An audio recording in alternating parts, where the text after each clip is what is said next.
अल्हम्दुलिल्लाहि रब्बिल आलमीन वस्सलातु वस्सलामु अला सय्यिदिल मुरसलीन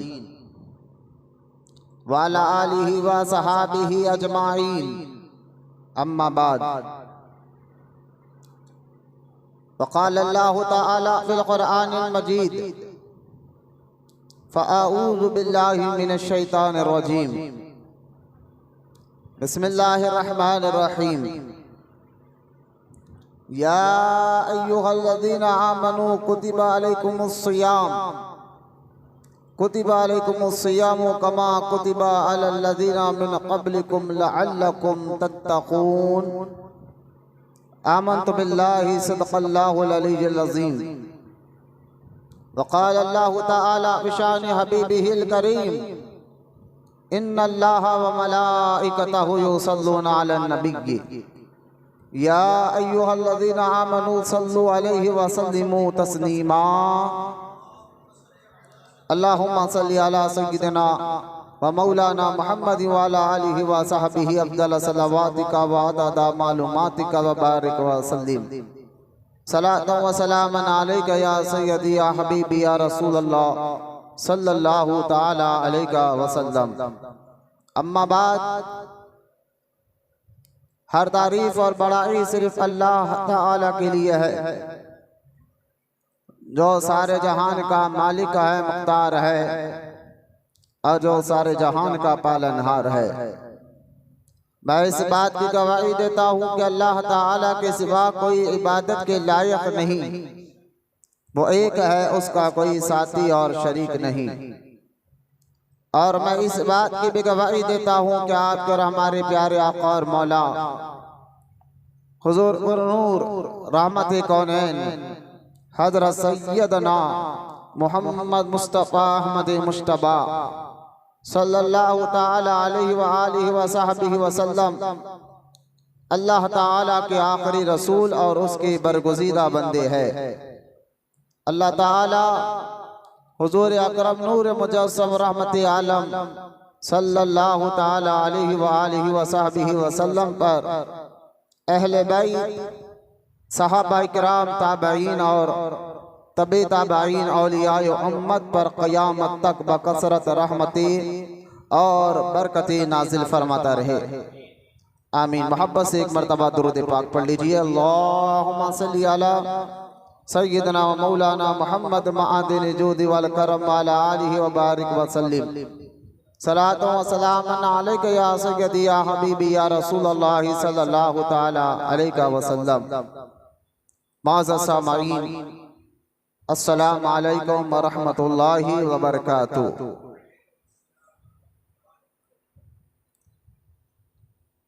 सबसे पहले तो आप तमाम को रमज़ान जैसे मुबारक महीने की मैं मुबारकबादी पेश करता हूँ और दुआ करता हूँ कि अल्लाह ताला रमज़ान मुबारक की तमाम नेमतों और बरकतों से तमाम मुसलमानों को माला माल फरमाए और अल्लाह ताला तमाम मुसलमानों की इबादतों को कबूल फरमाए। आमीन। क़बल इसके कि जो मैंने आयत सूरह बकरा के आयत नंबर 85 से तिलावत की है उसके मुताल्लिक़ कुछ बातें आपके सामने अर्ज़ करूँ, क्योंकि रमज़ान शरीफ का ये पहला जुम्आ है, इस महीने का 2024 चल रहा है, इसका पहला ये जुम्आ है। तो आज हम रोज़े की कुछ उसकी रूहानियत के बारे में, रोज़े की रूहानियत क्या है, रोज़ा क्यों फ़र्ज़ किया गया, उसकी वजह क्या है और उसके फ़ायदे क्या है जिस्मानी तौर पर भी और रूहानी तौर पर भी। इंशाअल्लाह ताला आज के इस टॉपिक पे हम जो है सुनेंगे और रोज़े किन पर रखना है, किन पर नहीं रखना है, इसकी भी डिटेल हम थोड़ा कुरान हदीस की रोशनी में जानने की कोशिश करेंगे। ख़बर इसके कि अपने इस टॉपिक पर मैं आऊँ, आइए सबसे पहले हम और आप प्यारे आका करीम रहमत कौनैन सल्लल्लाहु ताला अलैहि वसल्लम की बारगाह अक़दस में दुरूद पाक पढ़ने का अहमियत और उसकी ज़रूरत को आप समझते चले। बेशुमार अहादीस दुरूद पाक के मुताल्लिक़ मौजूद है। एक हदीस पाक में आता है कि जो रमज़ान मुबारक में एक मरतबा दुरूद पढ़ता है अल्लाह ताला उसको 1,00,000 मरतबा दुरूद पढ़ने का सवाब अता फरमाता है। लिहाजा रमज़ान मुबारक जहाँ तमाम नेकियों का कमाने का महीना है, तो ये जो सबसे आसान जो वजीफ़ा है दुरूद पाक, इसके पढ़ने के फ़ायदे भी अहादीस पाक में आए हैं। अल्लाह हम तमाम को कहने सुनने से ज़्यादा अमल की तौफीक अता फरमाए। आइए मोहब्बत और अक़ीदत के साथ एक मरतबा दुरूद पाक पढ़िए। अल्लाहुम्मा सल्ली अला सय्यदना व मौलाना मुहम्मद मआदिन जूदी वल करम व अला आलिहि व बारिक व सल्लिम सलात व सलामन अलैका या रसूल अल्लाह सल्लल्लाहु तआला अलैहि व आलिहि व सहबिहि व सल्लम। आयत नंबर 182 है ये सूरह बकरा की, जो मैंने तिलावत का शर्फ हासिल किया है।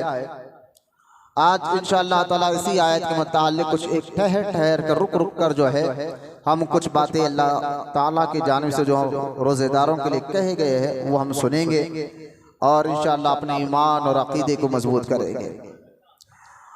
देखिए अल्लाह ताला इरशाद फरमाता है, एक एक आयत पर गौर करें, मेरी तरफ तवज्जो रखकर आप सुने, क्योंकि मैं अपनी बात नहीं अल्लाह का कलाम सुना रहा हूँ। तो कुरान सुनते वक्त बिल्कुल तवज्जो के साथ सुनना इंतहाई लाजिम और ज़रूरी होता है। अल्लाह ताला इरशाद फरमाता है, या अय्युहल्लज़ीना आमनू, और मैं एक एक आयत को ठहर कर उसका माना और मतलब आपको बताने की कोशिश करता हूँ। या अय्युहल्लज़ीना आमनू का मतलब है ऐ ईमान वालों। कुरान में अल्लाह ताला ने जहाँ कहीं भी ये लफ्ज़ इस्तेमाल किया या अय्युहल्लज़ीना आमनू, तो इसके मुतालिक उलमा इकराम बयान फरमाते हैं कि जब अल्लाह ताला कोई ख़ास बात सिर्फ अहले ईमान से कहना चाहता है, ईमान वालों से कहना चाहता है, तब अल्लाह ताला कुछ अहम और ख़ास बात के वक्त और वो भी ईमान वाले को कहना चाहता है, तो ये ऐसा निदा करता है, या अय्युहल्लज़ीना आमनू, ऐ ईमान वालों। क्योंकि कुरान पाक जहाँ अल्लाह ताला ने ईमान वालों के लिए बात कही, तो अल्लाह ताला ने कुरान में यहूदियों को भी कुछ बातें बताई, नसरानियों को भी बताई, मुशरिकों को भी बताई, काफिरों को भी बताई और अहले ईमान को भी बताई। और अल्लाह ताला की कुदरत देखे, जिसको जो बात बताने थी तो उसके एक अलग अलग तरीके से अल्लाह ताला ने बंदों को खिताब किया। जब अल्लाह ताला ने ईसाइयों से कुछ कहना था तो ईसाई कहकर पुकारा, यहूदियों से कुछ कहना था तो यहूदियों कहकर पुकारा, और जब अल्लाह ताला काफिरों से कुछ कहना था तो या अय्युहल काफिरून कहकर उनको पुकारा, मुशरिकों से कुछ कहना था तो मुशरिकों को पुकारा। मुनाफिकीन जो एक तबका ज़मीन पर रहता है, उन मुनाफिकों को जब अल्लाह ताला कुछ कहना चाहता तो मुनाफिक कहकर पुकारा। और जब अल्लाह ताला ने तमाम इंसानों से अल्लाह ताला बात करना चाहा, कुछ कहना चाहा, तो कुरान में अल्लाह ताला या अय्युहन नास कहकर पुकारता है कि ऐ इंसानों। या अय्युहन नास का मतलब है ऐ इंसानों, जिसमें तमाम इंसान आ गए, तमाम लोग आ गए, यहूदी, ईसाई, नसरानी, सारे इंसान आ गए। लेकिन जब अल्लाह ताला ने चाहा कि अब मैं जो कहना चाहता हूँ ये मेरे मुस्तफ़ा के गुलाम ही सुने और कोई ना सुने, यानी उन्हीं के, क्योंकि सुनेंगे भी वही जो अल्लाह से मोहब्बत वही तो करते हैं जो हुजूर के सच्चे गुलाम हैं। तो अल्लाह ताला ने कहा कि जब अल्लाह अहले ईमान से कुछ कहना चाहता है तो फिर अल्लाह ताला कहता है या अय्युहल्लज़ीना आमनू, ऐ ईमान वालों। तो ये बहुत बड़ी हमारी खुश नसीबी है कि सारी कायनात का मालिक और मौला वो हमें ये लक़ब दे रहा है, ये टाइटल देकर पुकार रहा है, ऐ ईमान वालों, ऐ मेरे हबीब के गुलामों, तुम सुनो। यहूदियों से ये बात कहनी नहीं है, नसरानियों से भी ये बात कहनी नहीं है, मुशरिकों, काफिरों, मुनाफिकों से भी ये बात कहनी नहीं है, ये बात सिर्फ और सिर्फ तुमसे कहनी है। इसलिए अल्लाह ताला ने कुरान में कहा ऐ ईमान वालों। तो लिहाजा जब कभी भी ये आयत आप सुने ऐ ईमान वालों, यानी या अय्युहल्लज़ीना आमनू का लफ्ज जब भी कुरान में कहीं पर भी सुने तो आप पर लाजिम है कि तवज्जो से उस बात को सुने, अल्लाह ताला ईमान वालों से कहना क्या चाहता है। तो लिहाजा जो आयत मैंने पढ़ी है, ये आयत इसी लफ्ज से इस्तेमाल शुरुआत हो रही है, या अय्युहल्लज़ीना आमनू। तो उलमा फरमाते जब भी ये कहो तो सोचो कुछ खास बात है जो अल्लाह ताला अपने हबीब के गुलामों से कहना चाहता है। अब वो खास बात क्या है, अब तवज्जो फरमाए। फिर अल्लाह इरशाद फरमाता है ऐ ईमान वालों, कुतिबा अलैकुमुस सियाम, तुम पर रोजे फर्ज किए गए, तुम पर रोजे फर्ज किए गए। अब रोजे क्या है, रोजा क्या है? रोजा का जो लफ्ज है सियाम, अरबी में इसको सियाम कहते हैं, सोम कहते हैं। रोजे को अरबी में सोम भी कहते हैं, सियाम। तो लिहाजा रोजे का मतलब है, उर्दू अगर इसका तर्जुमा करे तो रुकना। रोजे का उर्दू में तर्जुमा क्या है? रुकना, अपने आप को रुकना। तो किन चीजों से रुकना? तो रोजा 3 कामों से रुकने का नाम है। 3 काम से रुकने के नाम को रोजा कहते हैं। और 3 काम क्या है?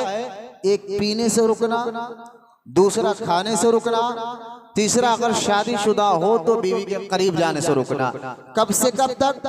बोले सुबह सादिक से लेकर यानी सहरी के वक्त से लेकर इफ्तार के वक्त तक ये 3 काम नहीं करना है, इसको रोजा कहते हैं। बहुत आसान उर्दू में मैं आपको समझा रहा हूँ रोजे का मतलब क्या है।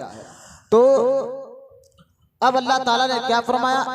कुतिबा ईमान वालों, कुतिबा अलैकुमुस सियाम, तुम पे रोजे फर्ज किए गए। अब रोजे का मतलब आप समझ गए। फिर अल्लाह ताला ने शायद फरमाया आगे, कमा कुतिबा अलल्लज़ीना मिन क़ब्लिकुम, ये मत समझो कि तुम पर ही रोजे फर्ज किए गए हैं। ऐसा नहीं है। चाहे वो इब्राहिम अलैहिस्सलाम का दौर हो, चाहे वो नूह अलैहिस्सलाम का दौर हो, चाहे वो आदम अलैहिस्सलाम का दौर हो, चाहे वो दाऊद अलैहिस्सलाम का दौर हो, सुलेमान अलैहिस्सलाम का दौर हो, मूसा अलैहिस्सलाम का दौर हो, अल्लाह ताला ने हर दौर के जो उम्मतें गुजरी है, मूसा अलैहिस्सलाम की उम्मत है, हर नबियों की जो उम्मत गुजरी है, हर उम्मत पर अल्लाह ताला ने रोजे फर्ज किए थे। तो यहाँ अल्लाह ताला ने कहा ये सिर्फ तुम पर ही नहीं किए गए हैं, तुमसे पहले जो कौम जो अहले ईमान गुजरे हैं, मूसा अलैहिस्सलाम के मानने वाले, इब्राहिम अलैहिस्सलाम के मानने वाले, नूह अलैहिस्सलाम के मानने वाले, जकरिया अलैहिस्सलाम के मानने वाले, तुमसे पहले जितने कौम गुजरी है उन तमाम पर भी अल्लाह ने रोजे फर्ज किए थे। और बस फर्क थोड़ा सा है, पहले के लोगों पर महीने की चांद की 13, 14 और 15 के रोजे फर्ज थे, किसी पर 10 मुहर्रम का रोजा फर्ज था। तो इस तरह अलग अलग कैटेगरी है, लेकिन रोजे सिर्फ अहले ईमान को नहीं बल्कि पिछले अहले ईमान को भी अल्लाह ने उन पर भी रोजे फर्ज किए थे। तो अब अल्लाह ताला ने फरमाया कि कुतिबा अलैकुमुस सियाम, ईमान वालों तुम पर रोजे फर्ज किए गए, कमा कुतिबा अलल्लज़ीना मिन क़ब्लिकुम, ये मत समझो कि सिर्फ तुम पर किए गए हैं, तुमसे पहले जो अहले ईमान गुजरे हैं उन पर भी अल्लाह ने रोजे फर्ज किए थे। अब ये बात जैसा ये क्यों कहा अल्लाह ताला ने? देखिए, जब एक काम हो और एक काम को तमाम लोग मिलकर कर रहे हो तो वो काम ज्यादा वजन नहीं दिखता। एक चीज तमाम लोग मिलकर उठाए तो वो चीज हल्की हो जाती है ना। तो लिहाजा मैं ये नहीं कह रहा कि माज़अल्लाह रोजा बोझ है उन पर, ऐसा हम नहीं कह रहे, लेकिन समझाने के लिए एक मिसाल दे रहा हूँ। अगर कोई वजन चीज हो और सब मिलकर उसको उठाए तो वो किसी पर भी बोझ नहीं पड़ता। तो मैं इसी तरह रोजे जो है ना, जो हमारा नफ्स शैतान ये क्या रोजा आ गए, तो ऐसा कहना तो नहीं चाहिए। कहने वाला इस्लाम से बाहर भी हो, यानी रोजों से चढ़ने वाला, रमजान मुबारक से चढ़ने वाला, रमजान मुबारक के महीने को बोझ वाला महीना कहने वाला भी दीन से बाहर हो जाता है।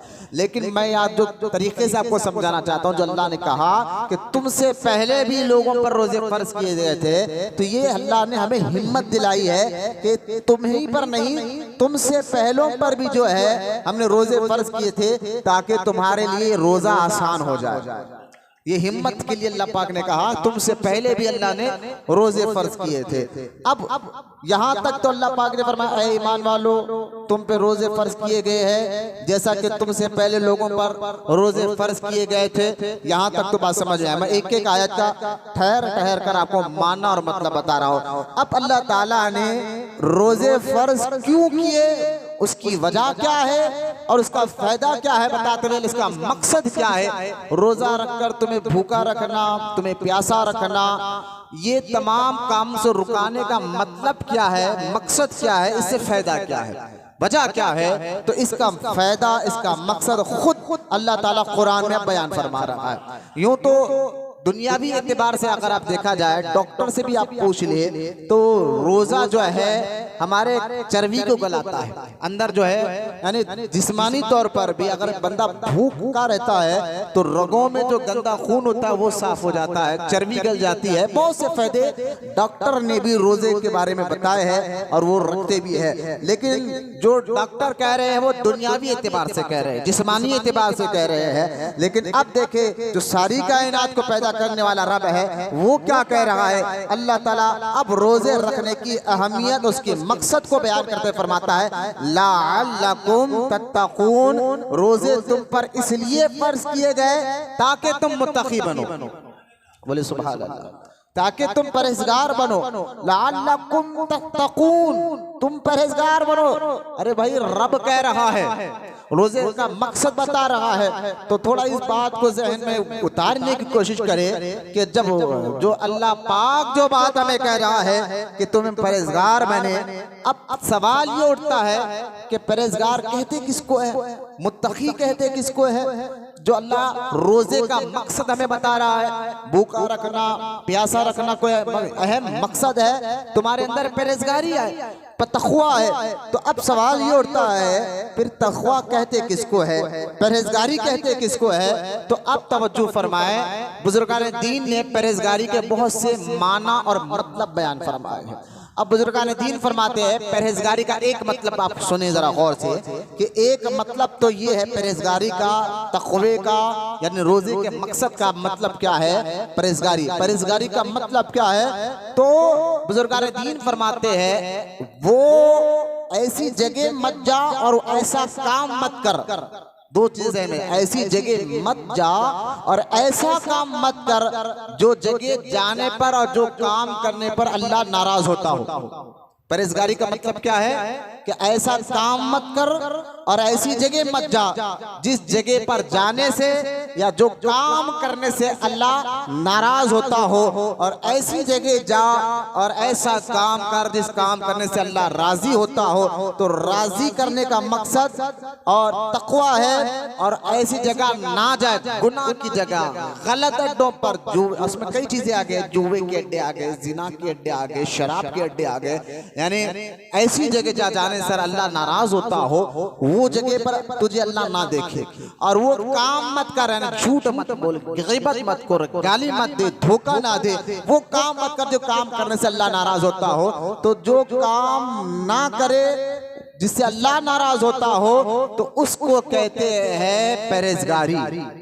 अब मुत्तकी, परहेजगारी यानी तक़वा, और रोजे का है मकसद क्या है, भूखा और प्यासा रखकर ये मिजाज आपको देना है तो आपके अंदर आपके परहेजगारी आए। जैसा कि आप देखिए हजरत उमर इब्न खत्ताब रजी अल्लाह ताला अन्हु, हजरत सैयदना उबय बिन काब रजी अल्लाह ताला अन्हु से एक मर्तबा पूछा, ऐ उबय तुम ये बताओ कि परहेजगारी कहते किसको है, रोजे का मकसद क्या। अल्लाह फरमाता है लअल्लकुम तत्तकून, ताकि तुम परहेजगार बनो। तो हजरत उमर ने उबय बिन काब से पूछा परहेजगारी का मतलब क्या है। हजरत उमर कौन, हजरत उमर रज़ी अल्लाह ताला अन्हु खलीफा दुव्वम है।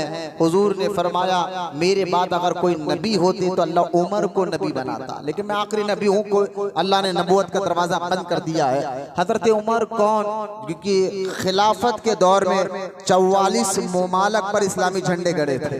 हजरत उमर कौन, जिनके इशारे पर दरिया बहता हुआ पानी रुक गया था, लेकिन एक खत हजरत उमर ने दरिया को लिखा। कभी आप उसने सुना, खत तो इंसान को लिखता ना, लेटर, खत, मैसेज, लेकिन कभी आप सुना कि दरिया को खत लिखा, हजरत उमर ने लिखा। दरिया नील का एक बड़ा मशहूर वाकया आता है, लेकिन मैं उस तरफ नहीं जाता। लेकिन हजरत उमर ने उस दरिया जो पानी सूख गया था, और ऐसा काम करता थे लोग, जब भी दरिया सूख जाता तो एक नौजवान बच्ची को बलि चढ़ाते, उसके बाद पानी आता। लोगों का ऐसा मानना था, लेकिन हजरत उमर ने उस चीज को खत्म कर कर एक खत दरिया को लिखा। अल्लाह अल्लाह, और जब वो खत दरिया में डाला गया तो पानी आज तक बह रहा है 1400 साल से। और आज भी यकीनन दरियाए नील जो है आज बगदाद में मिस्र में जो लहर बह रही अभी इस वक्त भी, जब मैं 2016 में अल्हम्दुलिल्लाह बगदाद शरीफ की हाजिरी गौसे आजम की बारगाह की ज़ियारत के लिए गया था, मैंने आज भी उस दरिया को बहते हुए देखा है जिस दरिया को हजरत उमर इब्ने खत्ताब ने खत लिखकर बहा था। तो खैर कौन हजरत उमर जिनकी रूहानियत ऐसी है, वो खुद अफजल है। वो एक मर्तबा उबय बिन काब से पूछते हैं, उबय ये बताओ परहेजगारी क्या है। और ये उबय बिन काब कौन है, यकीन जाने इनके बारे में भी आता है। सीधा बैठो बैठो, हाथ टेका मत मेरे बना। हजरत उबय बिन काब के बारे में भी आता है, जब ये कुरान पढ़ते थे तो फरिश्ते आकर इनके कुरान की तिलावत को सुना करते थे। हजरत उबय बिन काब मुत्तकी सहाबा, तमाम सहाबी मुत्तकी, लेकिन ये बड़े मुत्तकी परहेजगार सहाबी थे। कुरान जब ये पढ़े तो फरिश्ते आकर सुना करते थे। और हजरत उमर ने अपने दौर में इन्हीं को सबसे पहले सहाबा का तरावी का इमाम बनाया था। तरावी की नमाज जो 30 रकात सहाबा ने हजरत उमर के दौर में पढ़ी है जमात के साथ बाज़ाब्ता, वो उबय बिन काब ने उसकी इमामत की थी। ये इमाम है पहले सहाबा में उबय बिन काब जिन्होंने तरावी की नमाज की इमामत की थी। कुरान बहुत अच्छा पढ़ते थे तो फरिश्ते भी आके सुना करते थे, बड़े मुत्तकी थे। तो उबय बिन काब से हजरत उमर पूछ रहे हैं परहेजगारी क्या है।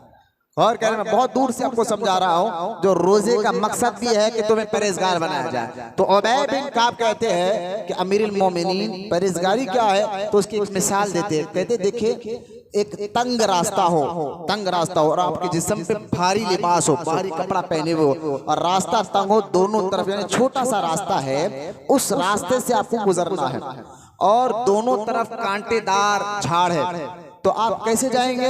तो हजरत उमर ने कहा अगर मुझे उस रास्ते से गुजरना है और दोनों तरफ कांटेदार दरख्त है, झाड़ है, तो मैं अपने कपड़ों को सिमट कर जाऊंगा, क्योंकि जो आंग में भारी लिबास है कहीं उस कांटे के झाड़ में अटक कर फट ना जाए, खराब ना हो जाए। तो हजरत उबय बिन काब ने फरमाया बस परहेजगारी यही है कि दुनिया में ऐसे काम मत करो जिस काम से अल्लाह नाराज है। बस अल्लाह तकवा परहेजगारी यही है कि रास्ता सीधा अल्लाह तक जाते जाए, जो गलत काम है उसकी तरफ तवज्जो ना दे, अपने आप को बचाते हुए अल्लाह तक पहुंचने का नाम परहेजगारी है।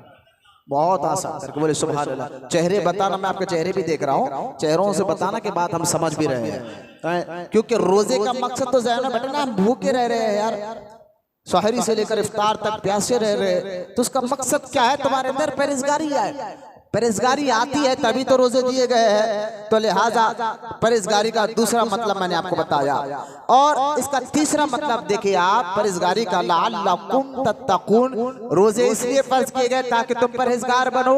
तो हजरत सैयदना बाबा फरीदगंज शकर रहमतुल्लाहि ताला अलैह, जो पीर है निजामुद्दीन औलिया के, जो पीर है सावेरी पाक के, जो मुरीद ख्वाजा कुतुबुद्दीन बख्तियार काकी के रहमतुल्लाह अलैह, हजरत बाबा फरीदगंज शकर रहमतुल्लाह ताला अलैह से जब पूछा गया हुजूर तक़वा और परहेजगारी कहते किसको है, तो हजरत बाबा फरीद ने बहुत आसान कर कर परहेजगारी के मतलब को बताया है। ये मतलब ज़हन में रखे, रोजे का मकसद ही परहेजगारी है, रोजे का मकसद ही परहेजगारी है। तो लिहाजा आप मुझे क्यों थोड़ा अपनी अक्ल से सोच के मुझे आप बताइए, आपके और हमारे भूखे और प्यासे रहने से अल्लाह को फायदा क्या है? कोई फायदा नहीं। अल्लाह समद, अल्लाह बेनियाज है। तो आपके और हमारे भूखे और प्यासे रखने से फायदा क्या है अल्लाह ताला को? अगर आप भूखे प्यासे ना भी रहे तो उसकी शान में कोई कमी आने वाली नहीं है, क्योंकि असल मकसद क्यों तुम्हें भूखा रखा गया, क्यों तुम्हें प्यासा रखा जा रहा है, तो उसका अहम मकसद अल्लाह ने जो बयान फरमाया, ताकि तुम परहेजगार बनो, ताकि तुम मुत्तकी बनो। तो लिहाजा भूखे और प्यासे रहने से बंदे के अंदर से गंदगी खत्म होती है, यूं समझिए गंदी आदतें रुक जाते हैं, अच्छी आदतें आ जाते हैं। आप कभी गौर करें रोजे की हालत में बंदा कितने चीजों से, गंदे कामों से बचता है। तो लिहाजा ये मकसद है रोजे का, ये वजह है रोजे की। एक बंदा बगैर मकसद के कोई काम नहीं करता। अगर कोई बाहर भी निकलता है तो कोई मकसद के तहत निकलता है। कोई कारोबार कर रहा है, कोई जॉब कर रहा है, तो मकसद है ना कि महीने में सैलरी आएगी अपने घर। तो लिहाजा रोजे का मकसद भी यही है कि आपके अंदर से गंदी आदतें बाहर आ जाए। और जब बच्चा भूखा रहता है ना इंसान, तो उसके अंदर गुनाह की शहावत यानी जो गंदे ख्यालात, गंदे वसवसे हैं ना, वो टूट जाते हैं, वो कम हो जाते हैं, बिल्कुल नरम पड़ जाते हैं और उसके अंदर नेकी का जज्बा पैदा हो जाता है, अच्छे ख्यालात पैदा हो जाते हैं। इसी को तकवा कहते हैं, इसी को परहेजगारी कहते हैं। बस शर्त ये है, ये ख्यालात रोजा खोलने के बाद भी रहे और रमजान मुबारक के जाने के बाद भी ख्यालात को बरकरार रखना, ये तक़वे की आला किस्म है। तो खैर बाबा फरीद गंज शकर रहमतुल्लाह ताला अलैह से पूछा गया, हुजूर परहेजगारी क्या है, तक़वा क्या है? तो बाबा फरीद ने बहुत प्यारी बात कही। फरमाया तक़वा आंखों का भी होता है, कान का, जुबान का, हाथ का, पेट का, पैर का भी होता है। फरमाया बाबा फरीद ने आंखों का तक़वा यह है कि आंखों से गलत चीज को ना देखा जाए। कानों का तक़वा यह है कि कानों से गलत चीज ना सुना जाए। जुबान का तक़वा यह है कि झूठ और गीबत और गाली ना दिया जाए। और पेट का तक़वा यह कि हराम लुक़मा उसके अंदर जाने ना दिया जाए। हाथों का तक़वा यह कि गलत काम ना किया जाए। पैर का तक़वा यह कि गलत जगह ना जाया जाए। तो बाबा फरीद फरमाते हैं इसको कहते हैं परहेजगारी, इसको कहते हैं तक़वा। और जो रोजे का अहम मकसद है लअल्लकुम तत्तक़ून, फिर ज़हन में बिठाए हमें भूखा रखना, हमें प्यासा रखना, इसका फायदा अल्लाह को नहीं हमें ही है।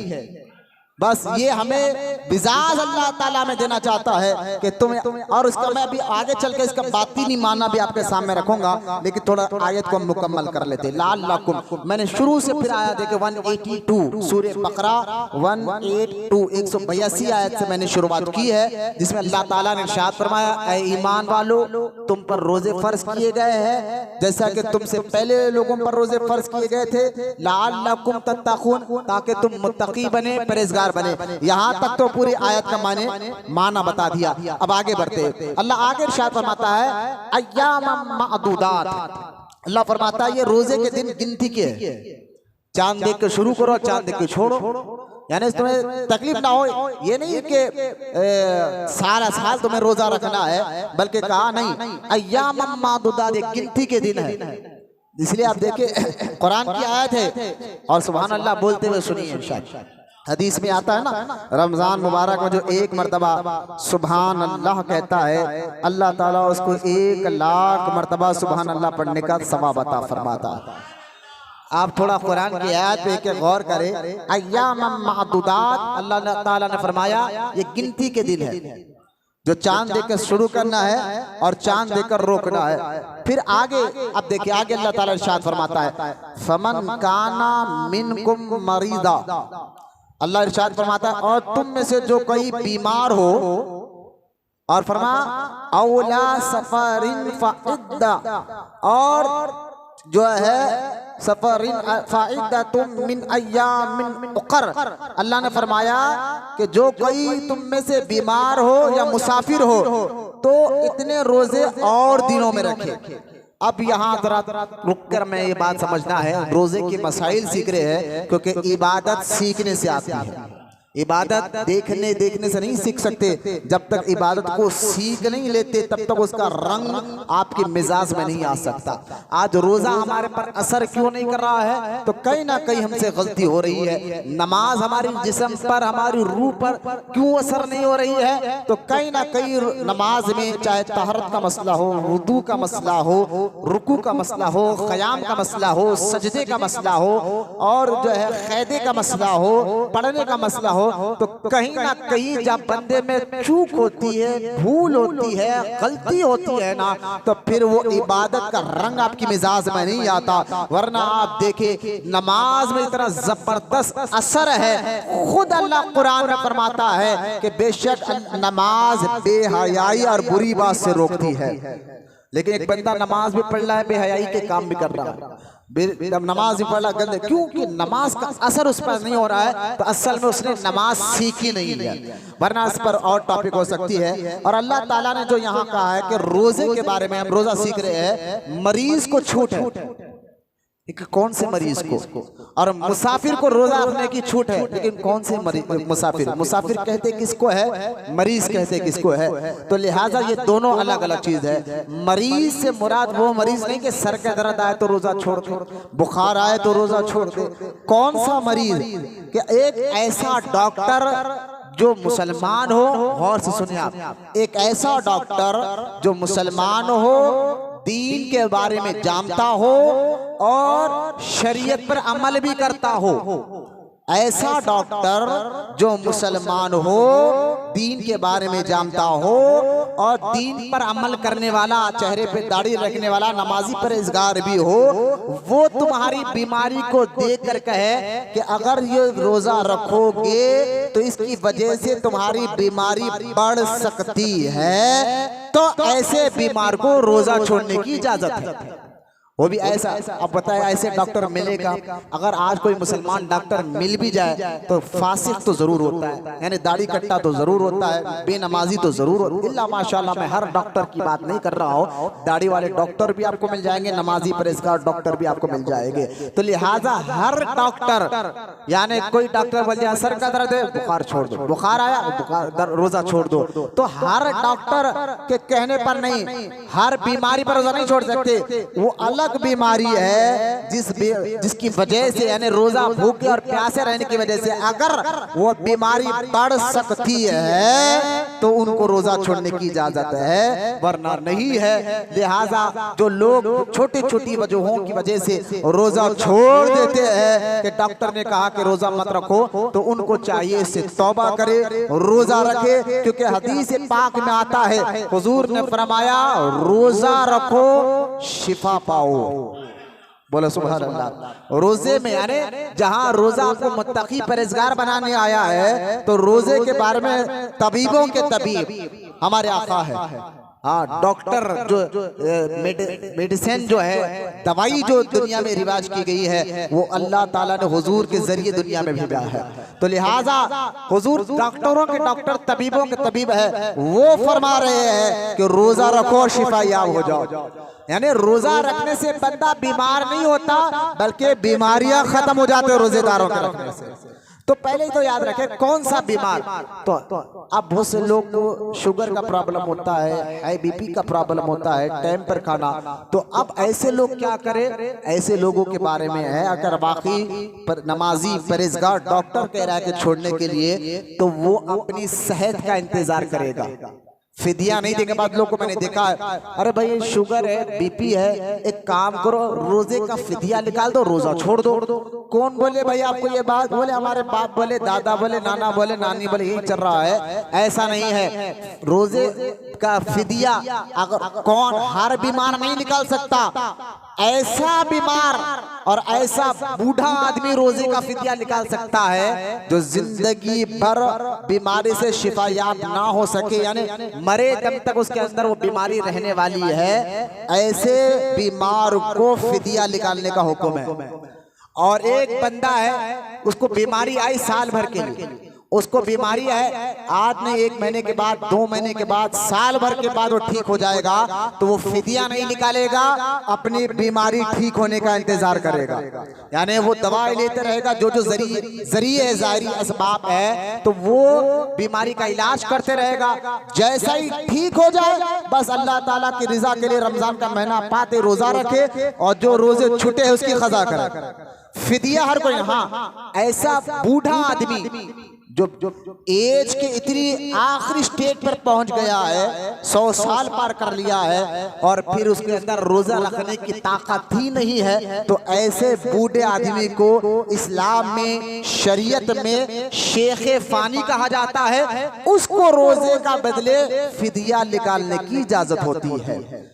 ऐसा बूढ़ा आदमी जो ऐसे स्टेट पे पहुंच जाए जो रोजा रख ही नहीं सकता, बहुत बूढ़ा हो गया है, उसको शेख फानी कहते हैं, उसको रोजा छोड़ने की इजाजत है, वो रोजे के बदले फिदिया निकालेगा।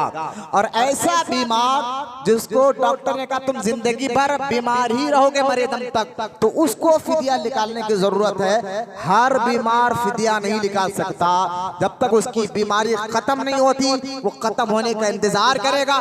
जैसे ही बीमारी खत्म हुई तमाम रोजे जो छूटे उसकी खजा भी करेगा और आने वाले रमजान के रोजे रखकर उसकी इबादत भी, अल्लाह की इबादत भी करेगा। ये बात समझ में आई। तो लिहाजा ये मरीज के बारे में मसले थे, और भी मसले हैं। एक और मसला जरा मैं क्लियर कर देता हूँ, रोजे की हालत में इंजेक्शन लेना मरीज को कैसा है। एक ये सवाल उठता है, लोग पूछते हैं कि हज़रत क्या करें। तो इसके मसले में मैं आपको बताऊं, देखिए रोजे की हालत में अगर कोई वाकई ऐसा बीमार हो जाए, अब इंजेक्शन के बगैर कोई चारा ही नहीं, बगैर इंजेक्शन के उसको वो चारा ही नहीं है, तो वो रोजे की हालत में भी इंजेक्शन ले सकता है और उसका रोजा नहीं टूटेगा। लेकिन शर्त क्या है, जब इंजेक्शन बहुत ज्यादा जरूरी हो जाए, उसके बगैर कोई रास्ता ही नहीं है। लेकिन ऐसा नहीं है कि भाई आप शाम तक इंतजार कर सकते हैं, बाद में जब तक आप बर्दाश्त कर सकते हैं इंतजार कर सकते हैं। डॉक्टर ने भी कहा भाई आप थोड़ा सा इंतजार कर ले, इतने ज्यादा आपकी बीमारी नहीं है, शाम में इफ्तार के बाद इंजेक्शन ले ले, तो अब वो इंजेक्शन नहीं लेगा, इफ्तार का इंतजार करेगा बस। लेकिन अगर जरूरत पड़ जाए और इंजेक्शन के बगैर कोई रास्ता नहीं है रोजे की हालत में, तो डरिए मत, रोजे की हालत में इंजेक्शन लेने से रोजा नहीं टूटता। ये भी मसला जरा रनिंग मसला है, तो इसके लिए भी मैं क्लियर कर रहा था। तो खैर यहाँ अल्लाह ताला ने मरीज को रोजा छोड़ने की इजाजत दी, जो आयत में अल्लाह ने फरमाया फमन काना मिनकुम मरीदा, हमने मरीजों को रोजा छोड़ने की इजाजत दी। तो इसका मतलब कौन सा मरीज है, मैंने आपको ये बात बता दी है। अब आए अल्लाह फरमाया औला सफर, अल्लाह फरमाता है और जो मुसाफिर है वो भी रोजा छोड़ सकता है। सफर करने वाला मुसाफिर को भी अल्लाह रोजा छोड़ने की इजाजत दी है। लेकिन कौन सा मुसाफिर, ये भी एक सवाल उठता है। पहले याद रखिए, हम अपने घर से 99 किलोमीटर 99 किलोमीटर जाने का इरादा रखते हैं, घर से जा रहे हैं आप और आपको 100 किलोमीटर दूर जाना है, तो आप हो गए मुसाफिर। आप हो गए क्या, मुसाफिर। लेकिन की शर्तें सुनिए आप, ये जरा जरूरी है। और बिल्कुल नींद आ रही सुस्ती आ रही तो भागा कर सुनिए, क्योंकि आज का बयान थोड़ा सीखने का बयान है, समझने का बयान है भाई। तो लिहाजा चेहरे मैं देख रहा हूँ, देखते देखते बयान कर रहा हूँ, ताकि आप मुझे बताएं कि हम समझ रहे हैं बात को। ये जरूरी है बाबा, ये आप अब नहीं तो सीखेंगे कब, बताएं, है ना। आप सीखे, इबादत सीखने से आसान होती है, सीखने से आसान होती है इबादत। लिहाजा हम सीखते नहीं है, वो अगर दुनियावी फायदा हो जाए कोई काम में तो उसको तो हम सीखने में पूरा जान लगा देते हैं। लिहाजा ये दीन सीखना है। और कुरान में अल्लाह फरमाता है जो हमारे लिए कोशिश करता है अल्लाह उसके रास्ते को आसान फरमा देता है। आप कहेंगे हजरत ज़हन में नहीं बैठता, आप कोशिश तो करें ना। आप मोबाइल जब लेते तो पूरा सीख लेते हैं, आप एक जॉब करते तो जॉब के बारे में तमाम बातें सीख लेते हैं। तो ये अल्लाह का कलाम है, बहुत इसको तवज्जो से सुने। जबकि एक उस्ताद, एक आलिम आपको सिखा रहा है तो इंशाल्लाह सीखने में आसानी भी हो जाएगी आपको। तो अल्लाह ताला ने किन को रोजा छोड़ने की इजाजत दी है, एक तो मरीज को। और मरीज कैसा होना चाहिए, क्या होना चाहिए, डॉक्टर कैसा होना चाहिए, कैसा होना चाहिए, सारी डिटेल मैंने अभी आपको बता दी है। अब दूसरा कहा सफर, मुसाफिर को रोजा छोड़ने की इजाजत है। तो मुसाफिर के लिए शर्त क्या है कि एक बंदा अपने घर से 99 किलोमीटर दूर जाने का इरादा रखता हो और 15 दिन के कम वक्त, यानी 2 दिन के लिए जा रहा है, 3 दिन के लिए जा रहा है, 4 दिन के लिए जा रहा है, तो ये जाए तक मुसाफिर होता है। लेकिन एक बंदा अपने घर से निकला और जा रहा है 1 महीने के लिए, यानी 20 दिन के लिए जा रहा है, तो वो मुसाफिर नहीं होता। 15 दिन के अंदर जाकर वापस आने वाले को मुसाफिर कहते हैं। 15 दिन से ज्यादा अगर जो जा रहा है, कितने भी 1000 किलोमीटर जाए, लेकिन उसका इरादा है वहां जाकर वो 1 महीना रहेगा, 20 दिन रहेगा, 25 दिन रहेगा, तो अब वो मुसाफिर नहीं होगा, वो मुकीम होगा। ज़हन में रखे। तो मुसाफिर कहते किसको है, जो अपने घर से 99 किलोमीटर दूर 15 दिन के अंदर जाकर आने के वाले को मुसाफिर कहते हैं। और अल्लाह कुरान में क्या कह रहा है कि मुसाफिरों को रोजा छोड़ने की इजाजत है। देखिए आप दीन सीधे समझे, मुसाफिरों को रोजा। अब एक तो मैंने आपको मुसाफिर के दो बातें बता दी, अब तीसरी अहम और बात सुन लीजिए आप। अगर एक बंदा सफर कर रहा है रात में, यानी अपने घर से निकला रात के हिस्से में, रात में सफर कर रहा है और उसको 100 किलोमीटर दूर जाना है और सहरी उसको रास्ते में मिले, तो तब वो बंदा रोजा छोड़ सकता है। कब? जब बंदा रात में घर से निकले, सहरी उसको रास्ते में मिले, तो वो सहरी रोजा छोड़ सकता है। लेकिन एक बंदा सुबह फजर के बाद जा रहा है और सहरी उसको घर में मिले, तो अब वो रोजा नहीं छोड़ सकता, क्योंकि उसको रोजा मुसाफिर को, उस मुसाफिर को छोड़ना है जिस मुसाफिर को रोजा सफर में मिले, यानी सहरी सफर में मिले, सहरी का वक्त सफर में मिले तो उसको रोजा छोड़ने की इजाजत है। अगर एक बंदा फजर के बाद उसको जाना है तो सहरी का वक्त तो घर में मिल रहा है, तब वो रोजा नहीं छोड़ सकता है, उसको रोजा रखना पड़ेगा। अब यहाँ एक और बात सुन लीजिए, क्योंकि पहले जमाने में सफर जो है घोड़ों पर होता था, गधों पर होता था, पैदल हुआ करता था, तो पहले जमाने में सफर के बहुत ज्यादा मुश्किलात थे। लेकिन आज तो सफर ट्रेन का है, कार का है, प्लेन का है, गाड़ियों का है, तो मैं समझता हूँ आज सफर उतना मुश्किल नहीं है जितना पहले जमाने में हुआ करता था। अगर फिर भी एक बंदा सफर के लिए रात में निकले, रोजा रखना चाहता है, तो अल्लाह ताला कुरान में फरमाता है ये तो बहुत अच्छी बात है। बोले सुभान अल्लाह। क्यों? अल्लाह तारीफ कर रहा है जो सफर में रहने के बाद भी रोजा रखे, उनकी तारीफ कर रहा है अल्लाह ताला। हाँ, छोड़ सकता है तो गुनाह नहीं।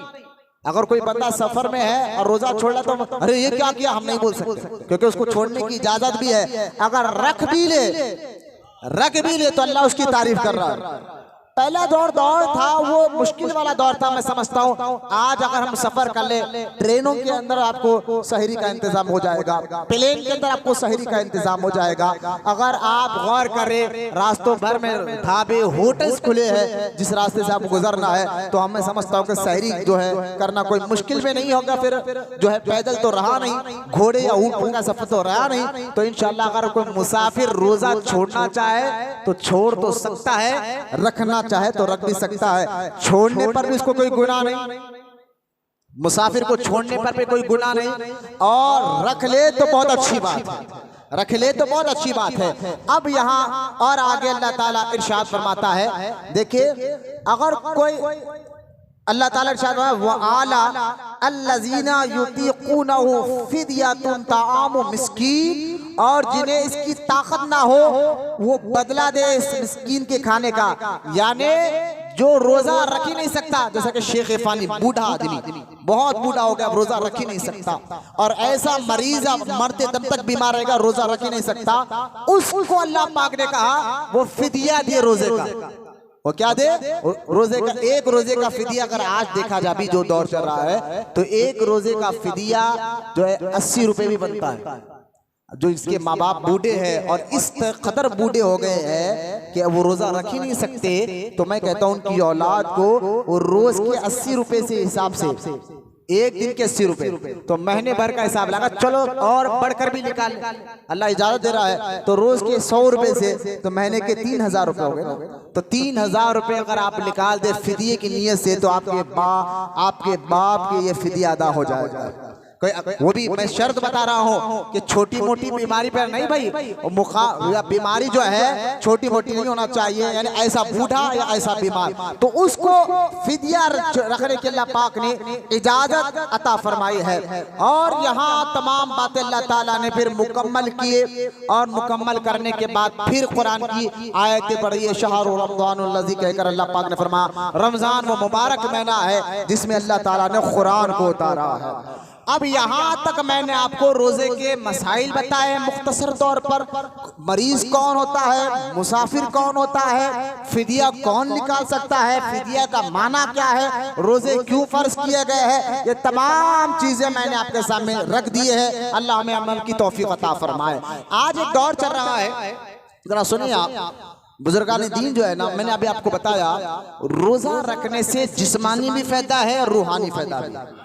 जिस्मानी फायदा क्या है? तो डॉक्टर कह रहे हैं आज रिसर्च कर कि रोजा रखने से हमारे अंदर के कई किस्म की जो चर्बी जम जाती है पेट में और अतड़ियों में, जहां से खाना डिलीवर होता है, जहां से पानी अंदर जाता है, मैदे की तरफ जाता है, तो वहां जैसा कि आप देखे एक पाइप हो और पानी वहां ज्यादा जाते जाए तो कंजाल जम जाता है। एक मिसाल देने के समझा रहा हूं। इसी तरह ये इंसान के जो रग है ना, जहां से खाना पानी जाते रहता है तो वहां चर्बी जम जाती है। और वो भाई जैसा कि नालों में पैपों में कंजाल जम जाए तो साफ करते हैं, इसी तरह पेट के अंदर पेट की अतड़ियों में जब पानी खाना ज्यादा जा जाकर उसके अंदर चर्बी जम जाती है, वो कैसे साफ हो? तो डॉक्टर कह रहे हैं भूख और प्यास जो रहने से, यानी एक बंदा जब भूखा रहता है और प्यासा होता है तो भूख और प्यास की वजह से जो उसकी अतड़ियों में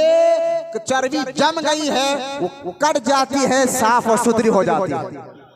आप बोले मोहब्बत से सुभान अल्लाह। ये अल्लाह पाक का कितना बड़ा फजल है, रोजा जैसी इबादत देकर अल्लाह ताला ने उसके इनामात भी दिए। देखे ना, इनामात भी दिए। फायदा हमारा ही है लेकिन इनाम भी दिया। फायदा हमारा ही है फिर भी इनाम भी दिया। नहीं समझे आप भाई? हमारी मिजाज, हमारी फितरत, इंसान की जो फितरत है, हमारे अंदर जो मिजाज है, फितरत है, आदत है, तो अल्लाह खूब जानता है क्योंकि बनाया अल्लाह ताला ने, तो अल्लाह फितरत को जानता है। हमारी फितरत में, हमारी मिजाज में एक लालच रखी गई है। लालच हमारे अंदर रखी गई है, मिजाज में, फितरत में लालच रखी गई है।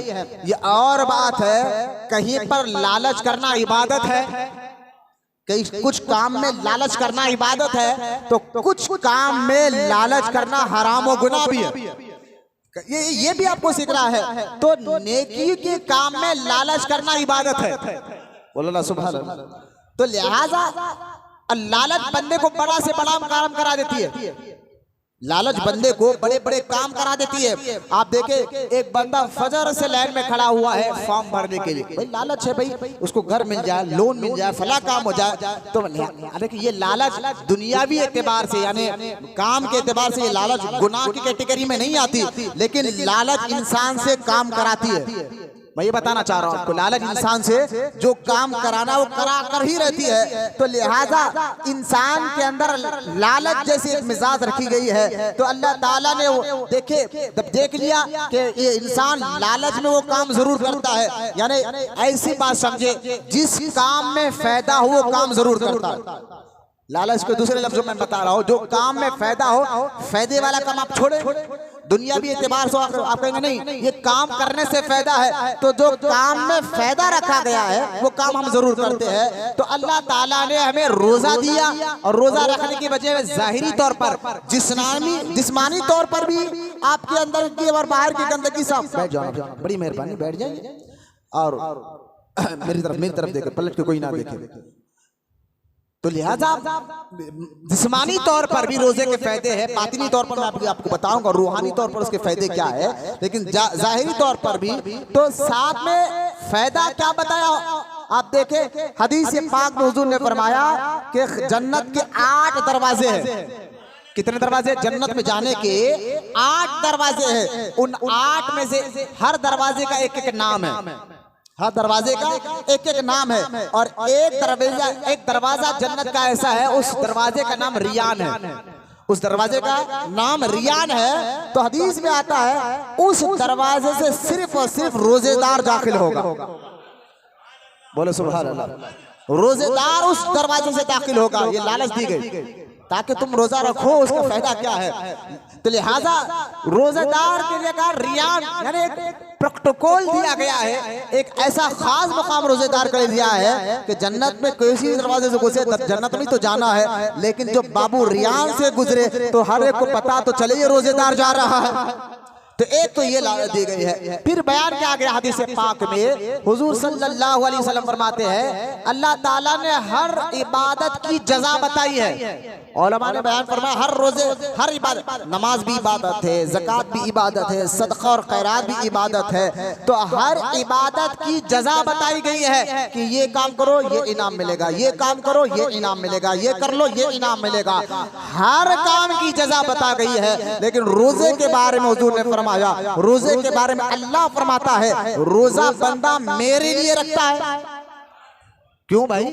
क्योंकि हर इबादत दिखाने में आ सकती है, दिखने में। नमाज पढ़े तो हम देख सकते हैं ना भाई, बंदा नमाज पढ़ रहा है, कोई खैरात कर रहा है, सदका कर रहा है, ज़कात दे रहा है, हज कर रहा है, तो ये बंदा, दूसरे बंदे भी इसको देख लेते हैं कि ये बंदा हज कर रहा है, ये बंदा खैरात कर रहा है, ये बंदा सदका कर रहा है। लेकिन रोजा अल्लाह के लिए, मतलब क्या है अल्लाह के लिए?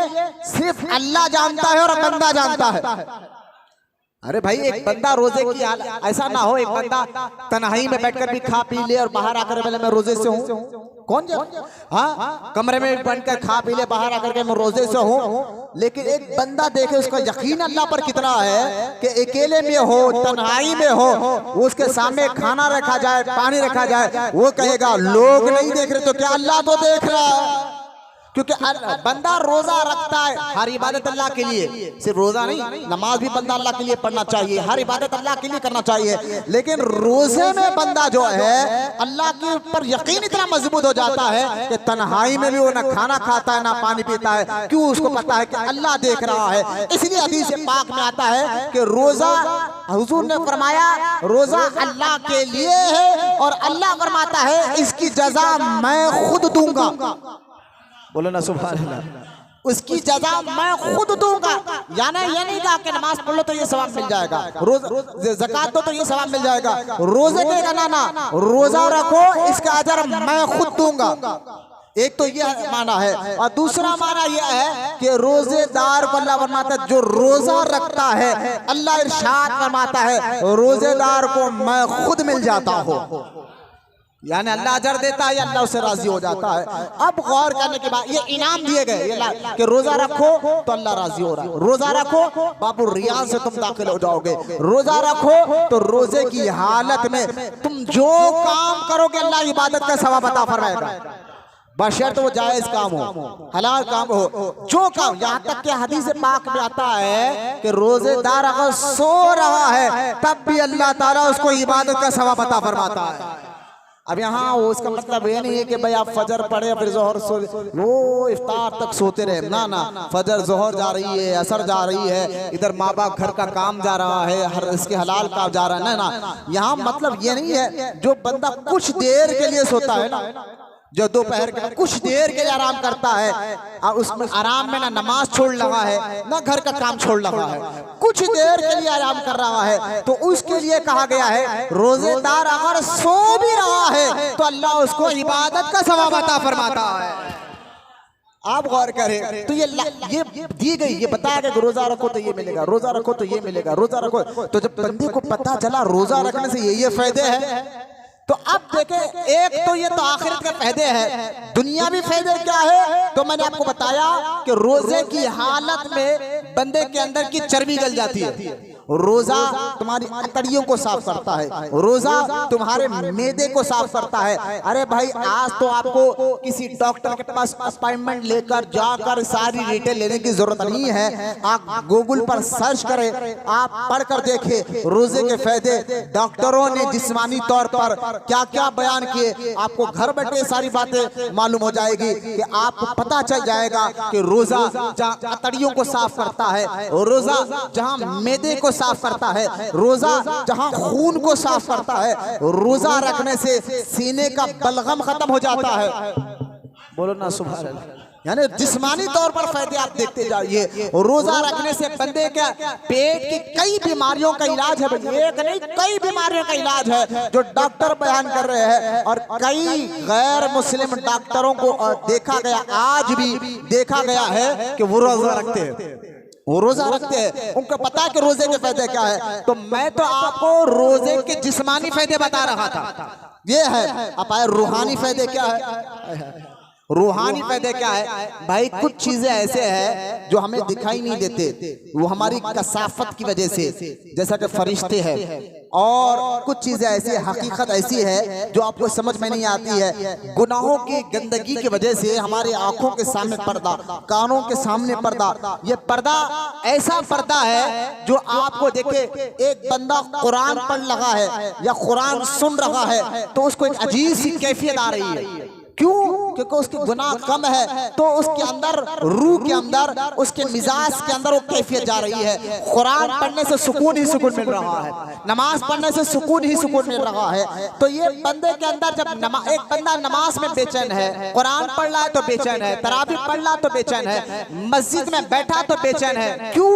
वजह क्या है? वजह आप कभी गौर किया क्या है? हमारे अंदर की जो रूह है ना, ये रूह के अंदर अच्छाई की बैठने की ताकत खत्म हो गई है गंदे काम करने की वजह से। इसलिए आप देखे एक बंदा रोडियों के साथ तो घंटों घंटों बैठ जाता है, पहलवानों के साथ तो घंटों घंटों बैठ जाता है, सूदखोरों के साथ तो घंटों घंटों बैठ जाता है। अब मुझे माफ करें, मैं तो कह रहा हूं पिक्चर देखने में 3 घंटे गुजार देता है, उस पर कोई मुश्किल नजर नहीं आती थिएटरों पर। तो लिहाजा क्यों? जहां उसको दिल लगना था वहां तो लग नहीं रहा है, जहां नहीं लगना था वह घंटों गुजार रहा है। क्यों? क्योंकि रूहानी तौर पर उसकी मिजाज गंदी हो गई है, रूह गंदी हो गई है। और जो अनवार और तजल्लियात अल्लाह की जानिब से रूह पर आते हैं, एक नूर अल्लाह की तरफ से हमारे रूह पर आता है, हमारे दिल पर बरसता है, वो नूर आ नहीं पा रहा है।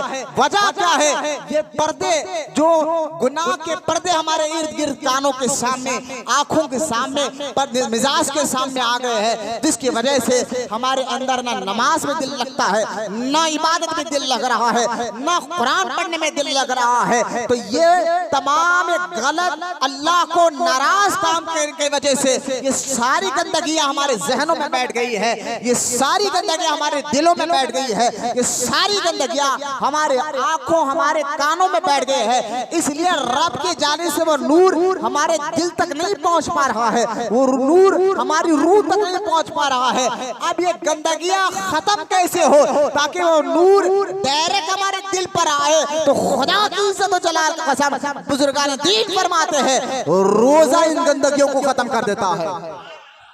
बोले वहां से सुभान अल्लाह। और रोजा जहनों को पाक कर देता है, और रोजा दिल को पाक करता है, और रोजा रखने से बंदे के अंदर नेकी करने का जज्बा पैदा होता है। आप गौर करते जाइए। इसलिए बदमाश से बदमाश आदमी भी रोजे की हालत में अच्छे काम करते नजर आता है, क्योंकि रोजे के अंदर वो ताकत अल्लाह पाक ने रखी है जो तुम्हारे कान, तुम्हारी आंखें, तुम्हारे दिल को रोजा पाक और साफ और सुथरा कर देता है। तो रोजे के अंदर ये रूहानियत है, जो बंदा रोजे के हालत में उसका रूह का ताल्लुक अनवारे इलाही से हो जाता है। अनवार इलाही समझते आप? अल्लाह के नूर से हो जाता है, जो नूर अल्लाह की जानिब से बरसता है। बंदा रोजे की हालत में पाक और साफ होता है तो नूर डायरेक्ट उसके दिमाग में, उसके दिल में आता है। तब उस बंदे को मस्जिद में बैठने को भी दिल चाहता है, तब उस बंदे को नमाज पढ़ने को भी दिल चाहता है, तब उस बंदे को कुरान पढ़ने को भी दिल चाहता है, तब उस बंदे को अच्छा काम करने को भी दिल चाहता है। तो पता क्या चला कि रोजा गुनाहों की ताकत को तोड़कर नेकी की ताकत को बढ़ाने का नाम रोजा है। बोले बहुत बहुत आसान कर। इसलिए आप देखिए सरकार ख्वाजा बंदा नवाज के सुदराज रहमतुल्लाह अलैह हो, हाँ बुजुर्गान दीन, ये चुपके औलिया अल्लाह के मज़ारात नहीं चमक रहे। इन लोगों की जिंदगियों को अगर आप पढ़े, चाहे ख्वाजा गरीब नवाज हो, गौसे आजम हो, ख्वाजा बंदा नवाज हो, निजामुद्दीन औलिया हो, साबरी पाक हो, ये बड़े बड़े औलिया अल्लाह और जितने मज़ारात में आराम कर रहे हैं। आप बाबा शरफुद्दीन को पढ़े, यूसुफ शरीफ बाबा को पढ़े, ये लोग रमजान मुबारक के अलावा भी ज्यादातर रोजे की हालत में रहते थे। रमजान के रोजे तो फर्ज होता है ना, ये हर मुसलमान को इसका छोड़े। इसके अलावा भी ख्वाजा बंदा नवाज गिसुदराज रहमतुल्लाह ताला अलैह पूरे रजब के रोजे रहा करते थे, पूरे शाबान के रोजे रहा करते थे। रमजान तो छोड़ ही नहीं सकते, यानी फर्ज तो छोड़ ही नहीं सकते। इसलिए हजरत सैयदना निजामुद्दीन महबूब इलाही रहमतुल्लाह ताला अलैह का कौल मुझे याद आ गया कि निजामुद्दीन औलिया फरमाते थे रोजा आदि तरीकत है। बोलो सुभान अल्लाह। आय हाय हाय, नहीं समझिए आप, रोजा आदि तरीकत है। अब यहाँ ये कौन कह रहे हैं ये बात? निजामुद्दीन औलिया कह रहे हैं कि रोजा आदि तरीकत है। मतलब क्या है कि तरीकत रूहानियत हमारे अंदर कब आती है? जब बंदा रोजे की हालत में रहता है। तो तरीक़त किसको कहते हैं भाई? अमल का नाम है। मैं हैरान हो गया उन लोगों पर जो तरीक़त का नाम लेते हैं, जो सूफी होने का। मैं सच्चे बुजुर्गों की बात नहीं कर रहा हूँ, ऐसे ढोंगी पीरों की बात कर रहा हूँ जो गांजा पीने के आदी होते हैं और 10-10 अंगूठी पहनने के आदी होते हैं, लंबे लंबे बाल रखने की तो आदी होती है। होलिया तो जो है ना अपने आप को ऐसा बनाकर जाहिर करते हैं कि हम बहुत बड़े पहुंचे हुए बाबा है, और उनका अमल देखे ना, उनको नमाज आती है, रोजा तो रखते नहीं। जब उनसे पूछा जाए कि भाई आप ना नमाज पढ़ते हैं ना रोजा रखते हैं, तो बोलते नहीं हम तरीक़त वाले हैं, ये शरीयत वाले और है। मैंने कहा खुद तरीक़त का बादशाह निजामुद्दीन औलिया ये बात कह रहा है कि रोजा आदि तरीक़त है। तुम रोजा छोड़कर क्यों अवाम को बेवकूफ बना रहे हो? माज़अल्लाह, क्यों धोखा देना चाहते हो? लेकिन ये अवाम आज अल्हम्दुलिल्लाह उलमाए अहले सुन्नत के साथ बैठने वाली हो चुकी है। अल्लाह का शुक्र है आज धीरे धीरे। इसलिए आप देखे हुजूर फरमाते हैं अवाम के लिए, हुजूर फरमाते 4 चीज हो, 4 में से कोई एक तो तुम बन जाओ, 4 में से कोई एक तो तुम बन जाओ, 5वां मत बनो वरना हलाक हो जाओ। वो 4 चीज क्या जो हुजूर कह रहे हैं, 4 में से तुम एक बन जाओ। क्या? अब सुने आप, हुजूर फरमाते या तो आलिम बनो, यानी आलिम बनने से पता चलना सही क्या है, गलत क्या है, हलाल क्या है, हराम क्या है, जायज क्या है, नाजायज क्या है। तो लिहाजा हुजूर फरमा रहे हैं या तो तुम आलिम बनो। अगर आलिम नहीं बन सकते, इतना वक्त नहीं है, तो कम से कम तुम तालिब इल्म हासिल करने वाले बनो। जो जरूरत है, जो जरूरत जिंदगी है, मैं इसकी शरह कर सकता हूँ कि काफी वक्त हो जाएगा, लेकिन मैं एक इशारा करते बात कर रहा हूँ। यूं तो इतना इल्म हासिल करना हर मुसलमान मर्द और औरत पर नमाज की तरह फर्ज है, कितना उसको पता चल जाए कि सही क्या है और गलत क्या है।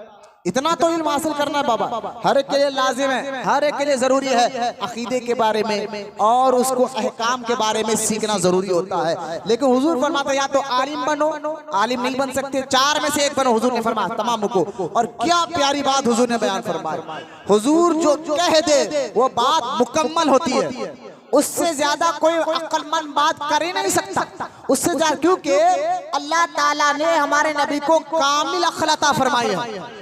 अब उससे ज्यादा अक्लमंदी की बात कोई कर ही नहीं सकता जो बात अल्लाह ताला ने हमारे हुजूर के जरिए में बताई है। तो हुजूर जो बात कह दे वो बात ऑथेंटिक होती है। वो बात में आप किसी को, आपको हुजूर के कहने के बाद, वो हदीस सुनने के बाद अब किसी को आपको मशवरा भी लेने की जरूरत नहीं है। जो बात हुजूर बयान कर रहे हैं, हुजूर फरमा रहे हैं कि आप तमाम लोगों के, आप सबकी जिम्मेदारी है, आप सबकी जिम्मेदारी है। हुजूर ने फरमाया 4 में से एक बनो, 5वां मत बनो। 4 में से क्या है? एक। हुजूर फरमाया तो आलिम बनो, अगर आलिम नहीं बन सकते तो नहीं, तालिब इल्म बनो, तालिब इल्म बनो, यानी जरूरत के। अगर ये भी नहीं कर सकते तो हुजूर ने फरमाया उलमा की सोहबत में बैठने वाले बनो। बोलना सुभान अल्लाह। या तो आलिम बनो, या तो तालिब इल्म बनो, या तो उलमा की सोहबत में बैठने वाले बनो। आज हमारी सोहबत के मालूम हमको दोस्त हमारा कौन होता है, अल्लाह रहम करे, लेकिन उलमा को अपने सोहबत में, आप उनकी सोहबत में जाकर बैठे, इल्म हासिल करे। सरकार ने फरमाया, और चौथी चीज फरमाया, अगर ये भी नहीं हो सका तो उलमा से मोहब्बत करने वाले बनो। देखिए आप हुजूर फरमा रहे। और 5वां मत बनो, 5वां मत बनो, यानी या तो आलिम बनो, या तो तालिब इल्म बनो, या तो उलमा की सोहबत में बैठने वाला बनो, या तो उनसे मोहब्बत करने वाला बनो, या तो उनसे मोहब्बत करने वाला बनो। एक बंदा, अगर आप में से कोई, आपके अंदर कोई मिजाज है, तो अगर वो अल्लाह सरकार ने फरमाया 5वां मत बनो, 5वां बनोगे हलाक हो जाओगे। हलाक का मतलब क्या? मर जाओगे? ना ना ना, मरना नहीं, बल्कि हलाक का मतलब है ईमान तुम्हारे खतरे में आ जाएगा, तुम्हारा ईमान डुकमुक हो जाएगा, ईमान लुटेरे ईमान लूटेंगे, 5वां बनोगे। लिहाजा अब गौर करे, बंदा जो ईमान से हाथ धो बैठता है यकीनन वो 4 में से दूर हो जाता है। गौर करने की बात है, या तो आलिम बनो, या तो तालिब इल्म बनो, या तो आलिम की सोहबत में बैठने वाला बनो, या तो उनसे मोहब्बत करने वाला बनो। ये 4 चीज अगर जिसके अंदर नहीं है, ना वो किसी आलिम के सोहबत में बैठ रहा है, ना आलिम से मोहब्बत कर रहा है, ना इल्म हासिल कर रहा है, ना आलिम दीन बन रहा है, ये 4 भी बंदा नहीं कर रहा है काम। चारों भी काम अगर नहीं कर रहा है फिर वो बंदा हलाक हो जाता है। हलाक से मुराद मर नहीं जाता, उसका ईमान खत्म हो जाता है। जिसका ईमान खत्म हो जाए, पता चला कि वो मर जाए कब्र में, जब चले जाएगा ना उसके दोस्त साथ आएंगे, ना माँ ना बाप ना रिश्तेदार ना खानदान वाले। कब्र में जब फरिश्ते आएंगे और जब पूछेंगे मन रब्बुक का, तो ऐसे जाहिल के मुंह से कुछ नहीं निकलेगा, कुछ भी नहीं निकलेगा। तो खुदा के वास्ते इल्म सीख कर आप गौर करें। मैं बता रहा था रोजा जहां जिस्मानी तौर पर रोजा आपके जाहिर और आपके जिस्म को साफ और सुथरा करता है, तो रूहानी तौर पर भी रोजा आपके अंदर रूहानी ताकत को बढ़ाता है। बोलो मोहब्बत से सुभान अल्लाह। और जो अपने आप को पीर कहे, मैंने कहा पीरों की बात मैंने कहा ना, पीर साहब तो जो सच्चे पीर होते थे रमजान मुबारक के अलावा भी रोजे रहा करते थे। रमजान तो छोड़े, रमजान के अलावा भी रोजे रहा करते थे। अब गौर करते जाइए रोजे के बारे में। अब आखिरी बात जो करीब आ गया है, तो मैं थोड़ा सा देखिए, आप मेरी तरफ तो वजूद है, मैं आपकी तरफ देख रहा हूँ, आप भी रोजे से अल्हम्दुलिल्लाह, मैं भी रोजे से हूँ। बस आप बैठे नमाज रोजे की हालत में एक एक नेकी, यानी मीटर बढ़ा हुआ है नेकी का। हाँ, बहुत तेजी से मीटर चल रहा है अल्हम्दुलिल्लाह। आप मस्जिद में बैठे अल्लाह का शुक्र अदा करें यार, अल्लाह का शुक्र अदा करे। सुस्ती आ रही है, आहिली आ रही तो दूर करे और कोशिश करें, इंशाल्लाह कोशिश करें बैठने।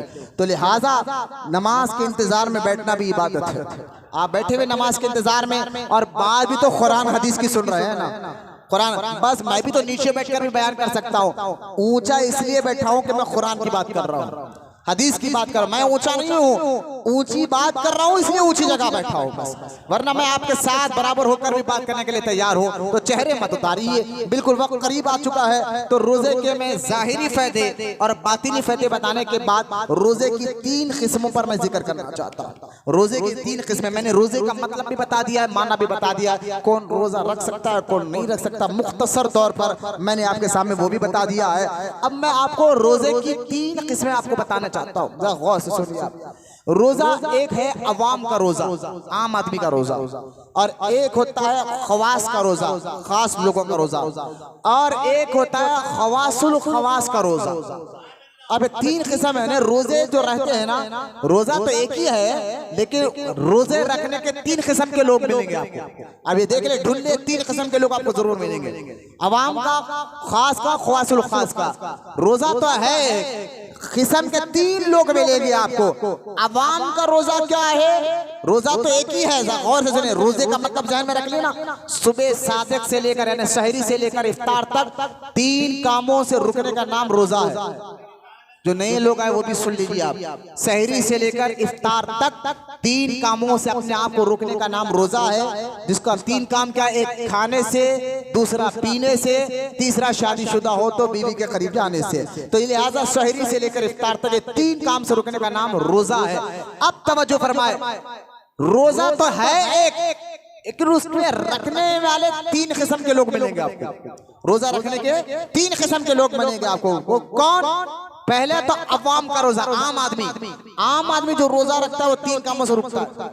वो 3 काम से रुकता है, यानी खाने से रुकता है, पीने से रुकता है, और जो है खरीद जाने से रुकता है। ये तो अवाम का, आम आदमी का रोजा होगा। इसको भी अल्लाह सवाब देता है, बोले सुभान अल्लाह, बिल्कुल देता है, इसमें मैं ये नहीं करा। लेकिन जरा अल्लाह के और महबूब जो बंदे होते हैं ना, अब अल्लाह के और महबूब जो बंदे होते जो अल्लाह से शदीद मोहब्बत करते, उनका रोजा सुनिए आप। वो ये 3 के अलावा यानी खाने पीने से इसके अलावा भी वे एक और काम एक्स्ट्रा करते हैं। वो कौन सा काम?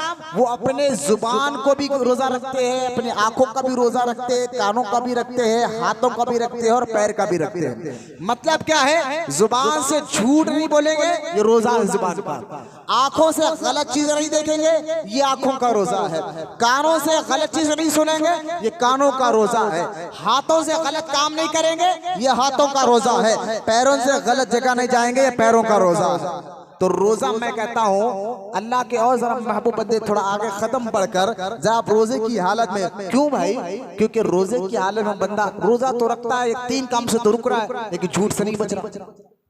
मार्केट में झूठ पे झूठ बोलकर माल बेच रहा, गीबत से नहीं बच रहा, दोस्तों की गीबत, भाइयों की गीबत, खानदान की गीबत, रिश्तेदारों की गीबत चल रहा, पड़ोसियों की गीबत। रोजे की हालत ना झूठ से बच रहा है, ना गीबत से बच रहा है, और ना अपने आंखों से गंदे गलत हरकत का देखने से रुक रहा। वही फेसबुक पर रोजे की हालत, यूट्यूब पर, फेसबुक पर गंदे गलत नजर जगह हमारा देखना काम है।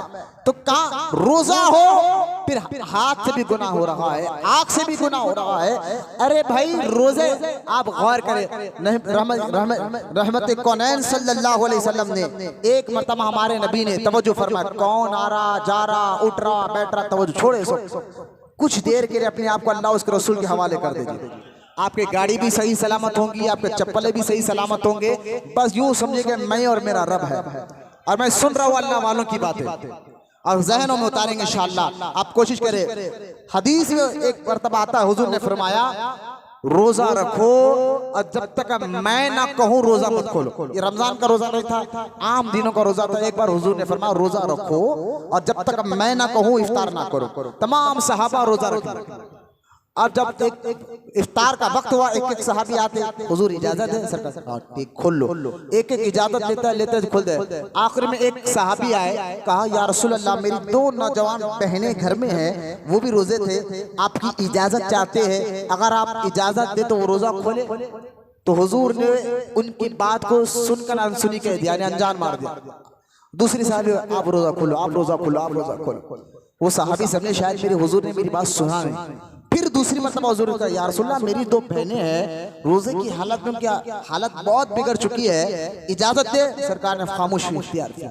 यहाँ तक वो सहाबी ने तीसरी मर्तबा कहा, आका मेरी बहन रोजे की हालत में, दोनों बहनों का हाथ बुरा हो गया है, वक्त ज्यादा हो गया है, इजाजत दे दे।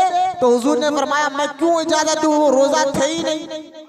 अल्लाह अकबर बोलिए, सुभान अल्लाह बोलने का वक्त नहीं है, अल्लाह अकबर। हालांकि वो भूख से, वो रोजे थे, 3 काम से बच रहे थे, लेकिन सरकार ने फरमाया रोजा है ही नहीं।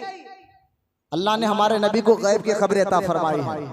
गैब का नबी कह रहे हैं वो रोजा है ही नहीं। अरे भाई रोजा बस बदना भूख से बच रहा, प्यास से बच रहा, लेकिन हुजूर फरमाना नहीं, वो दोनों तेरी बहनें रोजा है ही नहीं। वो सहाबी कहते हुजूर वो भूख से बचे, प्यास से बचे, सारा काम सारा दिन में अपनी आंखों से देख रहा हूँ, काना उनको बुला कर ला मेरे सामने। जब बुला कर लाया तो हुजूर ने एक प्याला दिया और फरमाया उल्टी कर इसके अंदर। वो दोनों बहनों ने उल्टी करी तो गोश्त के टुकड़े उसके प्याले में गिरे, गोश्त के टुकड़े उसके प्याले में गिरे। हुजूर ने फरमाया ये रोजा बाज़ाहिर तो थी, यानी खाना तो नहीं खाया, पानी तो नहीं पिया, लेकिन असल में रोजे की हालत में भी तेरी दोनों बहनों ने ना गिबत से जुबान को रोका, ना झूठ से जुबान को रोका, ना चुगलखोरी से जुबान को रोका। और जो रोजा रख कर ये समझता है रोजा सिर्फ भूख से बचने का नाम है, रोजा सिर्फ प्यास से बचने का नाम है, और रोजे में भूख और प्यास तो छोड़ दे, लेकिन जो काम अल्लाह ने शुरू से हराम रखा है वो काम को ना छोड़े। यानी झूठ हराम है, गीबत हराम है, चुगलखोरी हराम है, ये तो पहले से अल्लाह पाक ने हराम रखा है। तो अगर रोजे की हालत में फिर भी बंदा ये काम ना छोड़े तो अल्लाह के रसूल फरमाते हैं उसका भूखा रहना, उसका प्यासा रहना, अल्लाह को इसकी कोई परवाह ही नहीं रही। अल्लाह को इसकी कोई आना कि अल्लाह को रोजेदार की बहुत परवाह है। बोलो ना सुभान अल्लाह। रोजेदार से अल्लाह बड़ी मोहब्बत करता है, बहुत मोहब्बत करता है। यहाँ तक के फरमाया रोजेदार रोजे के रहने की वजह से उसके मुंह से निकलने वाली बदबू अल्लाह ताला के यहाँ मुश्क और अंबर से भी ज्यादा बेहतर है। यानी इतना प्यार करता अल्लाह रोजेदारों से, इतनी मोहब्बत करता अल्लाह ताला रोजेदारों से कि उसके मुंह से निकलने वाली जो मैदे से बदबू निकल रही है मुंह से, तो उससे भी अल्लाह फरमाता है वो खुशबू की तरह मैं महसूस करता हूँ। अब गौर करें, अल्लाह रोजेदारों से इतनी मोहब्बत करता है, लेकिन जो रोजेदार झूठ ना छोड़े रोजे की हालत में, गीबत ना छोड़े रोजे की हालत में, अल्लाह ताला के रसूल फरमाते हैं उसका रोजा रखना अल्लाह को परवाही नहीं, उसका वो रोजा रहे। लिहाजा ये भी रोजा रखना चाहिए, हाथ का, कान का, जुबान का। रोजा सिर्फ भूखा और प्यासे रहने का नाम नहीं, झूठ से जुबान को बचाने का वही नाम रोजा है। अरे भाई मुझे एक बात बताइए, झूठ तो पहले से हराम है ना?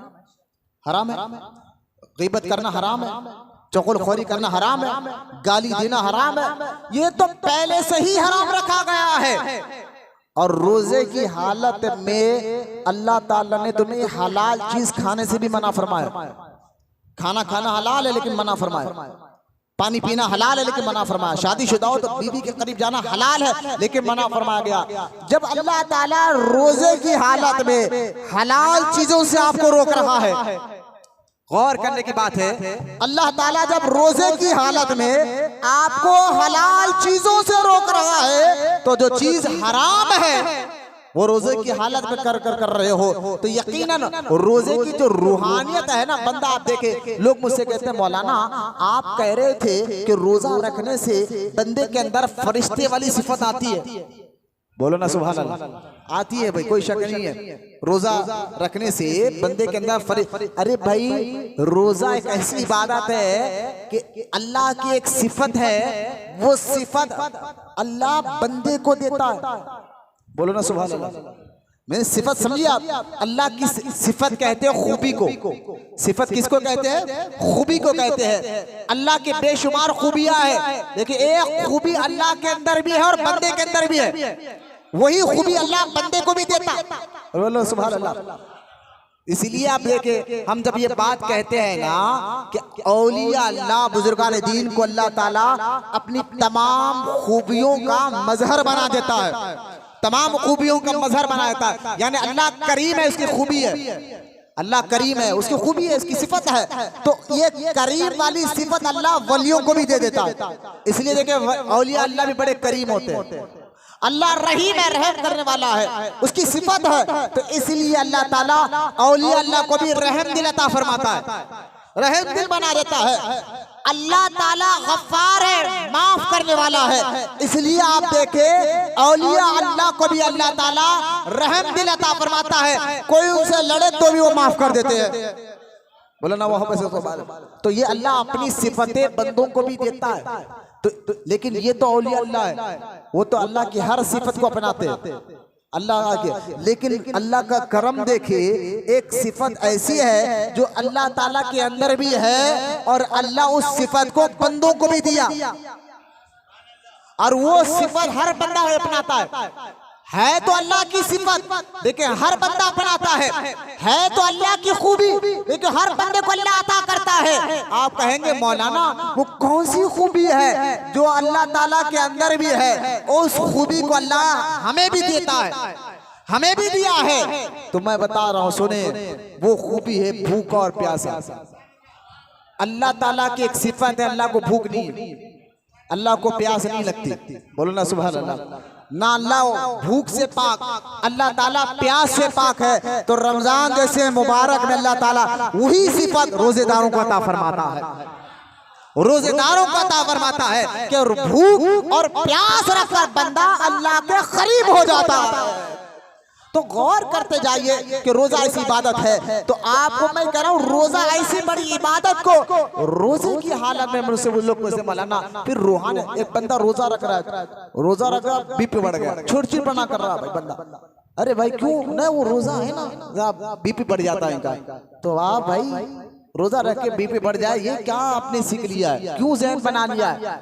बीपी बढ़ रहा है, लोगों को झिड़कियां दे रहे, बीबी के सामने तो सर झुका के खड़ा था, बच्चों के सामने तो जी जी बोल रहा था, बाहर आके झिड़कियां दे रहा। मैंने कहा ये कौन सा बीपी है जो बीवी के सामने तो आवाज नहीं निकलती, मुस्कुरा, लेकिन बात भी समझिए मैं कहना क्या चाहता हूँ।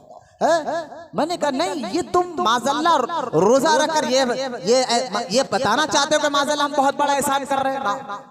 ऐसी कोई इबादत अल्लाह की बारगाह में कबूल नहीं है जो दिखावे के लिए रखी जाए।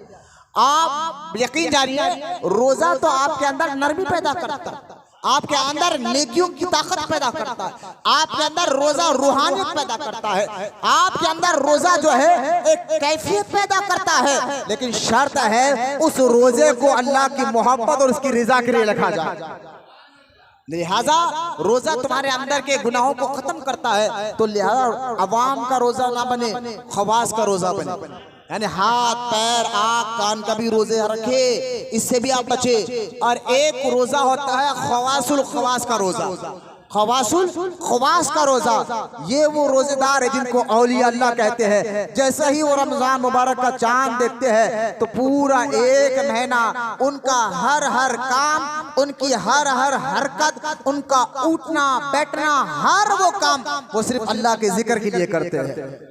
यह अल्लाह के खास बंदों की पहचान है। रमजान जैसे मुबारक महीने में उनका जिक्र बढ़ जाता है, उनकी इबादतें बढ़ जाती है, उनका काम बढ़ जाता है। इसलिए आप देखें बड़े बड़े बुजुर्गान दीन को यूं तो सारी जिंदगी इबादत करते थे। गौसे आजम को देख लिया आप, कौन गौसे आजम जिन्होंने 40 साल तक इशा के वजू से फजर की नमाज अदा फरमाई। हाँ बोले सुभान अल्लाह। 40 साल तक, हाँ आप सो नहीं रहे हैं, आप अक्लमंद है, होशियार है, मैं ये बात सच कह रहा हूँ, आप हक सुन रहे हैं। अल्लाह ने गौसे आजम को ये ताकत दी। और गौसे आजम कौन? जिन्होंने 40 साल तक एक दिन नहीं, 2 दिन नहीं, 3 दिन नहीं, 4 दिन नहीं, 40 साल तक इशा के वजू से फजर की नमाज अदा फरमाई। कौन गौसे आजम? यानी 40 साल तक गौसे आजम पीठ लेटे भी नहीं, है ना? बोलो सुभान अल्लाह। आप कहेंगे भाई मौलाना फिर तबीयत कैसी ठीक हुई होंगी? मैंने कहा अल्लाह के महबूब बंदों का मुकाम है। आप भाई भी महबूब तो बने ना रब के। कहाँ नींद, कहाँ बीमारी, कहाँ तकलीफ, ये कहाँ आपको समझ में आएगी? लेकिन ये महबूब होते हैं ना, ये अल्लाह के, उनको अल्लाह अलग से पावर अता फरमाता है, ताकत अता फरमाता है। और आप फिर भी आप गौसे आजम देखे, रमजान जैसे मुबारक में गौसे आजम अपनी इबादत को और बढ़ा दिया करते थे। गरीब नवाज 70 साल तक गरीब नवाज एक सूखी रोटी पर खाते रहे और सारा दिन रोजा रखते थे। वो गरीब नवाज रमजान जैसा मुबारक महीना आता तो इबादत को और बढ़ा दिया करते थे। तो नेकियों का कमाने का महीना, इबादत के बढ़ाने का महीना है। आप गौर करें, यहाँ तक के हुजूर सल्लल्लाहु अलैहि वसल्लम इरशाद फरमाते हैं, सहाबा कहते हैं कि जैसा रमजान जैसा मुबारक शुरू होता, हुजूर की सखावत हवा से भी ज्यादा तेज करते। बोला ना सुभान अल्लाह। हाँ जरा ये बात सुनिए आप, रमजान मुबारक में लोग खैर खैरात बहुत ज्यादा करना चाहिए, बहुत अच्छी चीज है। जो सदका और खैरात करता है अल्लाह ताला उसको बुरी मौत से बचाता है। करना चाहिए, बिल्कुल करें आप सदका खैरात। सदका खैरात करने का एक फायदा, एक तो अल्लाह तो राजी होता है, लेकिन दूसरा याद रखिए कि जो सदका और खैरात जो बंदा करता है ना, अल्लाह ताला उसको बुरी मौत से बचाता है। आप देखिए अचानक एक्सीडेंट हुआ, मर गए, डूब गए, मर गए, जल गए, मर गए। लिहाजा ये अचानक जब मौत होती है ना, सदका और खैरात करने वालों की अल्लाह हिफाजत फरमाता है। एक तो ये फायदा कि सदका कर।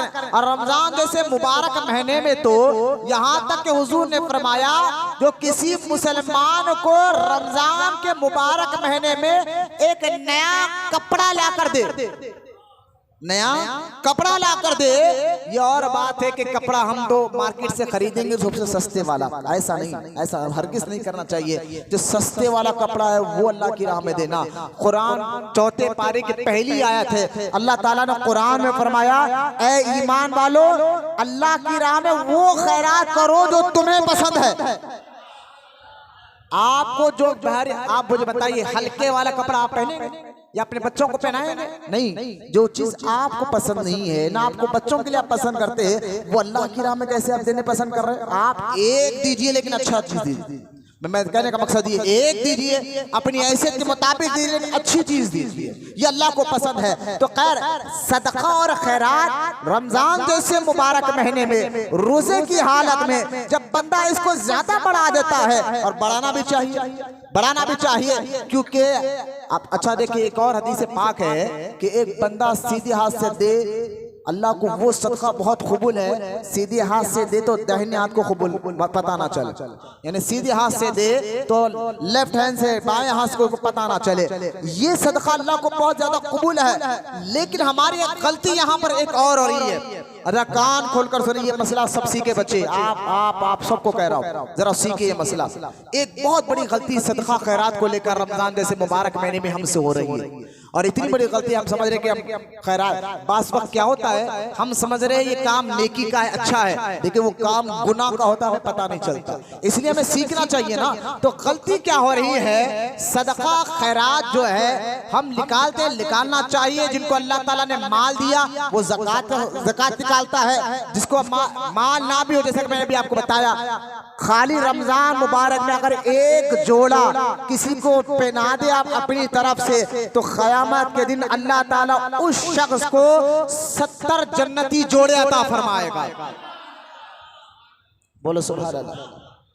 और गौर से सुनिए आप, हुजूर ने फरमाया जो रमजान मुबारक में किसी मुसलमान की एक हाजत को पूरा कर दे, एक हाजत को, चाहे कोई भी हाजत हो, एक मुश्किल को थोड़ा सा आसान कर दिया आप, उसने उसकी मदद कर दी, एक हाजत को, जो रमजान मुबारक में एक हाजत को पूरा कर देता है, हदीस पाक में आता है अल्लाह ताला उसके 10 लाख हाजतों को पूरा कर देता है।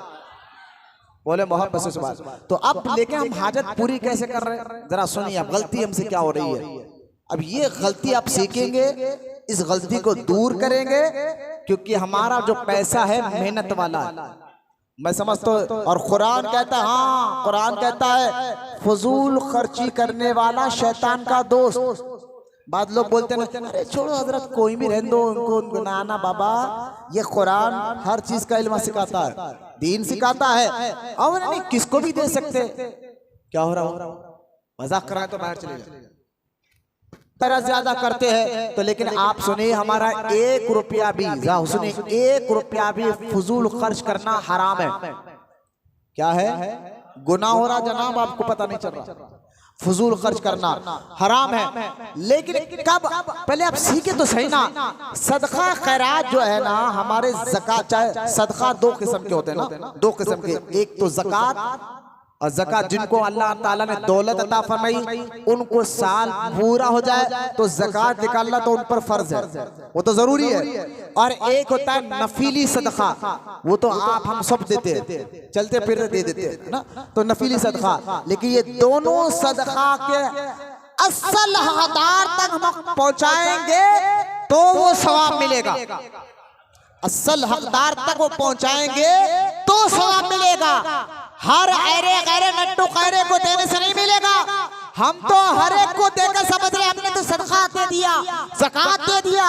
अरे भाई पता ही नहीं चला कि जिसको देना था उसको दिया नहीं, जिसको नहीं देना था उसको दे दिया, और उसको देकर कह रहे कि मैंने सदका दे दिया। माज़अल्लाह। आप कहेंगे मौलाना जरा और खुल के बताइए आप कहना क्या चाहते हैं। तो सुनिए आप, किनको सदका देना है और किनको नहीं देना है। पहले देने वालों के बारे में लिस्ट सुन लीजिए आप, और ये लिस्ट मैंने नहीं बनाई। हाँ आप समझेंगे मौलाना बता, ना ना ना, ये रब के कानून है जिसको हम शरीयत कहते हैं, दीन कहते हैं। तो अल्लाह ताला ने ये लिस्ट बनाई है, अल्लाह रसूल ने बनाई है कि आपका सदका, तवज्जो करें बहुत जरूरी है, इंपॉर्टेंट बात है, बहुत इंपॉर्टेंट बात है। आपका सदका और खैरात किसको देना है, ये भी लिस्ट अल्लाह उसके रसूल ने हमें बताई। बोले मोहब्बत से सुभान अल्लाह। आप सुनिए आप, सबसे पहले देना किसको है, हमारे सदका, चाहे वो ज़कात के पैसे हो या नफील सदक़े के पैसे हो, सबसे पहले याद रखिए सदका और खैरात सिर्फ ईमान वालों को देना चाहिए। सबसे पहले किसको देना चाहिए, ईमान होना शर्त है। एक गैर मुस्लिम की आप मदद कर सकते हैं इंसानियत के तौर पर, वो अलग बात है, लेकिन आपको सदका खैरात का सवाब सिर्फ ईमान वाले को देने पर ही मिलेगा। पहले तो यह ध्यान में रखें। और ईमान वालों में सबसे पहले हकदार है, ये तवज्जो करें। मैं कह रहा हूँ ये जो कानून अल्लाह पाक ने बनाया है, इस कानून पर अमल कर दे, हमारे खानदान में मोहब्बत पैदा हो जाएगी। आप कानून पे अमल करिए, आप ये रब का। तो सबसे पहले ईमान वालों में सबसे पहले आपके सदका और खैरात के हकदार आपके गरीब रिश्तेदार हैं। कौन है सबसे पहले, सब मिलकर बोले कौन, रिश्तेदार, चाहे आपका भाई हो, मेरा भाई हो, खलेरा भाई हो, खलेरी बहन हो, ननियाल का मामला हो, ददियाल का मामला हो, तो पहले सदका खैरात, बाहर लोगों को तलाश मत करो। अरे भाई सबसे पहले तो आपके भाई आपके हकदार बनते हैं आपके सदके और खैरात के। और आप देखें चाहे ज़कात के पैसे हो या सदके के पैसे हो, आप देते वक्त हदिया बोलकर भी दे सकते हैं, तोहफा बोलकर भी दे सकते हैं। आपको नियत दिल में करनी है ताकि उनकी बेइज्जती भी ना हो, या भाई ये सदका दे रहे, ज़कात दे रहे, नहीं हदिया बोलकर दे दे। बोलो ना सुभान अल्लाह। तो भी आपका सदका अदा हो जाएगा, तोहफा बोलकर दे दीजिए आप। लेकिन पहले याद रखे, हकदार आपके रिश्तेदार है। कौन है? बोले बोले कौन? हाँ, रिश्तेदारों को छोड़कर पहले मैं अब आगे बताऊं गलती क्या हो रही है। आप समझ जाए, हम अक्लमंद को इशारा काफी है कि हम देते किसको है, हमको अंदाजा है। रिश्तेदारों के बाद दूसरे नंबर पे आते हैं पड़ोसी। बोलो ना सुभान अल्लाह। पड़ोसी आते हैं दूसरे नंबर पर। इसलिए आप देखे हुजूर ने फरमाया, जिसका पड़ोसी भूखा हो और इसको पता भी चले कि भूखा है, फिर भी इसकी मदद नहीं कर रहा, तो अल्लाह ताला उसकी इबादतों को कबूल नहीं फरमाता। शर्त है कि आपको पता भी चले कि मेरा पड़ोसी भूखा है। गैब का इल्म तो हमारे पास है नहीं, मालूम रहे और मालूम रहने के बाद मदद नहीं करेंगे तब गुनाहगार है। मालूम नहीं है तो अलग बात है। लिहाजा सदका और खैरात के सेकंड नंबर पर आता है पड़ोसी। फर्स्ट खानदान, दूसरे नंबर पर पड़ोसी आते हैं। खानदान में गरीब तबके के लोग, मिडिल क्लास के लोग को भी ढूंढे यार, जो लोग दिन में मेहनत कर कर कमाते, किसी के सामने बोलते नहीं हो, जिसको मिडिल क्लास के लोग हम कहते हैं, उनको वो किसी के सामने मंग भी नहीं सकते ना, बोल भी नहीं सकते, मंग भी नहीं सकते। तो मैं कहता हूँ उनको तो खास तौर पर याद रखना चाहिए, आपको पता होना चाहिए। तो लिहाजा खानदान के बाद पड़ोसी आते हैं। पड़ोसियों के बाद तीसरे नंबर पर मदरसा, वो भी ऐसा मदरसा जहां बच्चे रहकर तालीम हासिल करते हो। ऐसा मदरसा, ऐसा मदरसा नहीं कि सुबह आ रहे शाम में बच्चे घरों को चले जा रहे, वो नहीं। जहां बच्चे रहते हैं, उनके रहने का इंतजाम रहता है, उनके खाने और पीने का इंतजाम होता है, वो मदरसा आता है। मदरसा, मस्जिद और गैर गरीब लोग ये तीसरे नंबर पर आते हैं। पहले नंबर पर खानदान, दूसरे नंबर पर पड़ोसी, तीसरे नंबर पर मस्जिद, मदरसा और गरीब मुसलमान आते हैं। ये ज़हन में रखे सदका। आखिरी एक बात बताए कि जो रास्ते में भीख मांगने वालों को देते हैं, वो जरा कान खोल के सुने।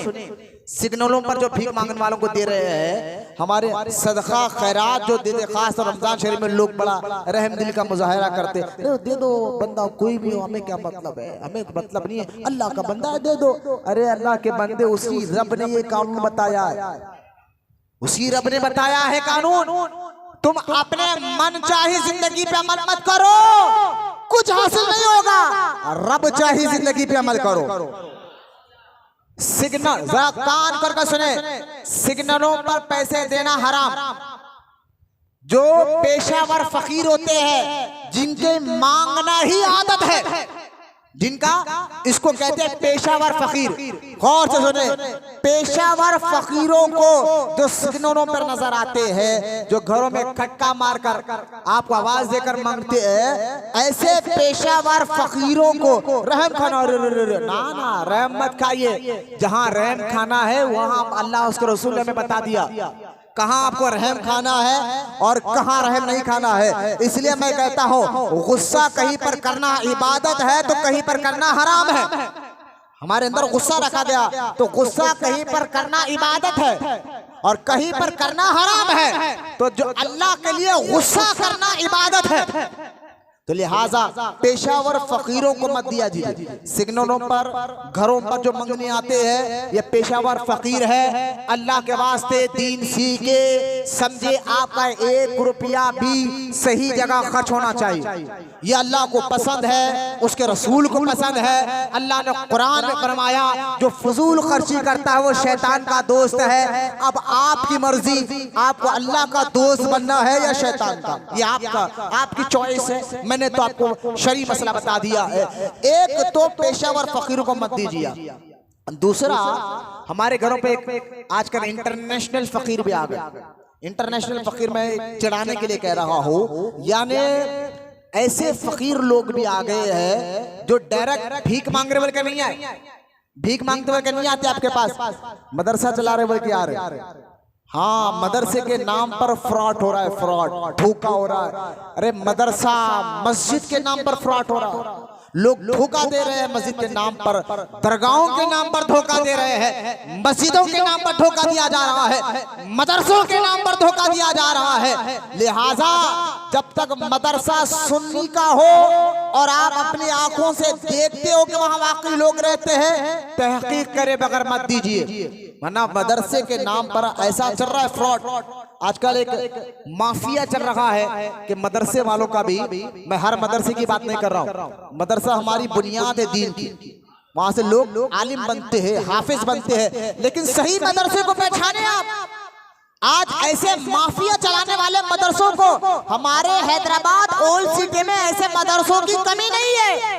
मैं कहां दूर आपको लेके जाऊं, मैं पैदाइशी तौर पर हैदराबादी हूं अल्हम्दुलिल्लाह। कोई कर्नाटका महाराष्ट्र से नहीं आया भाई, पैदाइशी बाप दादा भी हैदराबाद में पैदा हुए। तो जो माहौल आप देख रहे हैं मैं भी देख रहा हूं, समझ रहे आप। लिहाजा हैदराबाद में कुछ माफिया ऐसे चल रहे हैं जो खास तो रमजान जैसे मुबारक महीने में आपके पैसों को, मेहनत के पैसों को आपके बर्बाद कर रहे हैं। ऐसे मदरसे को मैंने जब मालूम किया तो एक साहब, भाई आप कौन से मदरसे चलते, तो बड़ी तहकीक करने के बाद मालूम हुआ भाई ये साहब कोई मदरसे, सिर्फ टोपी दाढ़ी है इनके चेहरे पर, मदरसे के नाम पर चंदा करना इनका काम है। दिन भर में कितना भी चंदा करो, 500 रुपए लो, बाकी 100 मदरसे में दे दो, ये ड्यूटी है इनकी। वाह भाई वाह, देख रहे आप कैसी ड्यूटी है। एक बंदा बेचारा, मैं उस ऑटो चलाने वाले बंदे के हाथ चूमने के लिए तैयार हूं जो सारे दिन रोजे की हालत में मेहनत कर ऑटो चला रहा। मैं उस बंडी ढकने वाले मजदूर के हाथ चूमने के लिए तैयार हूं जो तड़पती धूप में बंडी ढकल कर मेहनत कर रहा है। अरे तुम जैसे लोगों से, यानी ऐसे लोगों से जो मदरसे के नाम पर, चंदा वसूली के नाम पर लोगों को धोखा देकर जो है, जब मदरसे में 500 रुपए दे दो, बाकी का पूरा पैसा हड़प कर लो। मैं कहता हूँ तुमसे तो बंडी ढकने वाला लाख दर्जे अच्छा है, तुमसे तो बेचारे ऑटो चलाने कर मेहनत मजदूरी करने वाले लाख दर्जे अच्छे, तुमसे तो होटल में काम कर कर हराम नहीं हलाल की रोटी कमाने वाले लाख दर्जे अच्छे हैं। जो हट्टे कट्टे होकर ऐसे मदरसे का माफिया चल रहा है, मस्जिद का माफिया चल रहा है, दरगाहों का माफिया चल रहा है। बस मैं कहता हूँ 1 रुपया भी खर्च हो सही जगह पर। इसलिए कह रहा ना, दीन हर जगह आपको रहनुमाई देता है। अब जिसके पैसे जैसे, मैं आखिरी बात करके बात खत्म कर रहा हूँ, जिसके जैसे पैसे होते हैं ना वैसी जगह खर्च होते हैं। बस मैं आपको एक रूहानी तौर पर एक बात कहता हूँ कि रमजान खैर खैरात का महीना है, तो आपका 1 रुपया भी सही जगह खर्च हो, मैं ये कहना चाहता हूँ। तो आप जो है ना ढूंढे, तलाश करें। पहले तो मैंने बता दिया, आपके पैसों के, आपके सदका और आपके खैरात, आप चाहे फिदिया निकाल रहे हो, चाहे फितरा निकाल रहे हो, चाहे आप सदका निकाल रहे हो, चाहे आप ज़कात निकाल रहे हो, सबसे पहले हकदार आपके गरीब रिश्तेदार है, सबसे पहले हकदार। इसलिए बात बड़े कहते थे देखो, घर में अंधेरा मस्जिद में उजाला, ये क्या है बोलते थे ना, ताना देने के लिए गए, यानी मस्जिद में तो चिराग लगा रहे, घर में अंधेरा रख रहे। तो ये ताना नहीं है, वाकई बात दुरुस्त भी है कि बाहर तो आप चिराग लेके डर रहे, कौन फकीर है कौन फकीर है। भाई तेरे खानदान में तलाश कर, बेचारे खुददार किस्म के लोग हैं, मेहनत करने वाले लोग हैं, जो मंगते नहीं है, ऐसे लोगों को दे जो आप देखे। लेकिन फिर भी देखे, हलाल पैसा, मैं समझता हूँ, मेरी एक गारंटी है, आपका हलाल का पैसा हलाल जगह ही खर्च होता है। अब आखिरी बात देखिए, एक बुजुर्ग के पास एक मुरीद आया, मुरीद, ये वाकया सुनाकर मैं एक मैसेज देकर बात खत्म कर रहा हूँ, और मेरी इस बात सुनिए आप। एक मुरीद आकर कहने का, हुजूर मैं बहुत परेशान हूँ, क्या करूँ। हजरत जो है ना, हर वली जो है ना मेहनत करते थे, हाँ, किसी मुरीदों के नजरानों पर भरोसा करके नहीं बैठते थे। वे मुरीद आएगा नजराने देगा, वो मुरीद आएगा चमल डाल देगा, ना ना, ये बुजुर्गों का सेवा था ही नहीं। आप उठाकर देखे, गौसे आजम भी तिजारत करते थे। खैर मैं इस पर नहीं आता। तो बुजुर्ग का कारोबार था कपड़े सीने का, तो वो कपड़े सीते बैठे, तो मुरीद आकर कहना, हुजूर बहुत परेशान हो, क्या करूं। हजरत उसको देख के बोले, एक काम कर, बाहर जा, किसी को खैरात दे दे। वो बाहर निकला, बाहर एक फकीर जा रहा था, मुट्ठा भर के पैसे दे दिया। देने के बाद मुरीद बोला, हजरत बोले तो कोई बात होगी, चलो इसके पीछे जाकर देखते इन्हें पैसों का करता क्या। वो फकीर दूर गया, दूसरे अपने दोस्तों को बुलाया, बोला यार चल आज शराब खाने में जाना है। एक पागल मिल गया था, मुट्ठा भर पैसे दे दिया, और गया शराब की महफिल में बैठ कर खूब शराब पी रहे। हो रहा है ना आजकल, देख ले आप, शराब मांगने वाले क्या करते आपके पैसे लेकर, कहाँ खर्च करते। अब वो मुरीद आकर बोला, हुजूर आप बोलने पर तो मैं दिया, लेकिन वो पैसे शराब खाने में जाकर वो शराब ही पी रहे थे। तो हजरत ने मुस्कुराया, अपने जेबक से, सदरी से 2 आने निकाले, कहा ये खैरात दे। वो पैसे लिया, 2 आने बाहर निकला, तो गरीब जा रहा था उसको दे दिया। और इसके पीछे पीछे करता क्या है, अब वो मुरीद ने देखा कि वो गरीब सीधा गया, दुकान से आटा खरीदा और खरीद कर अपने घर गया। जो उसका घर उस वक्त शहर के बाहर एक झोपड़ी में था, जंगल में, और आटा अपनी बीवी को देकर कहता, अल्लाह का शुक्र है 3 दिन भूखे प्यासे थे, आज अल्लाह ताला ने जरिया बना दिया। अब वो मुरीद वापस आ, हुजूर आपके पैसे तो सही जगह खर्च हुए हैं। तो ये जलान में हजरत अल्लाह के वली ने फरमाया, जैसे पैसे वैसी जगह खर्च होते। तेरे पैसे कैसे थे, खर्च कहां पर हुए, और मेरे पैसे मेहनत के है। यानी मुरीद को बताया हलाल कमा, हलाल कमाना भी फर्ज है।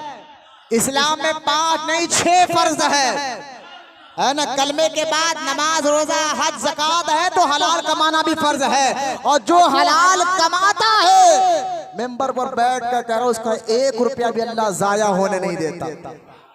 उसका 1 रुपया भी सही जगह खर्च होता है। अपना खैरात सही जगह खर्च करे, अपने सदकात सही जगह खर्च करे, अपने ज़कात के पैसे सही जगह खर्च करे। और ऐसा लोकल साड़ियां लेकर मत बांटे जो अमीर लोग, सेठ लोग कर रहे हैं। मजाक मत बनाए दीन का।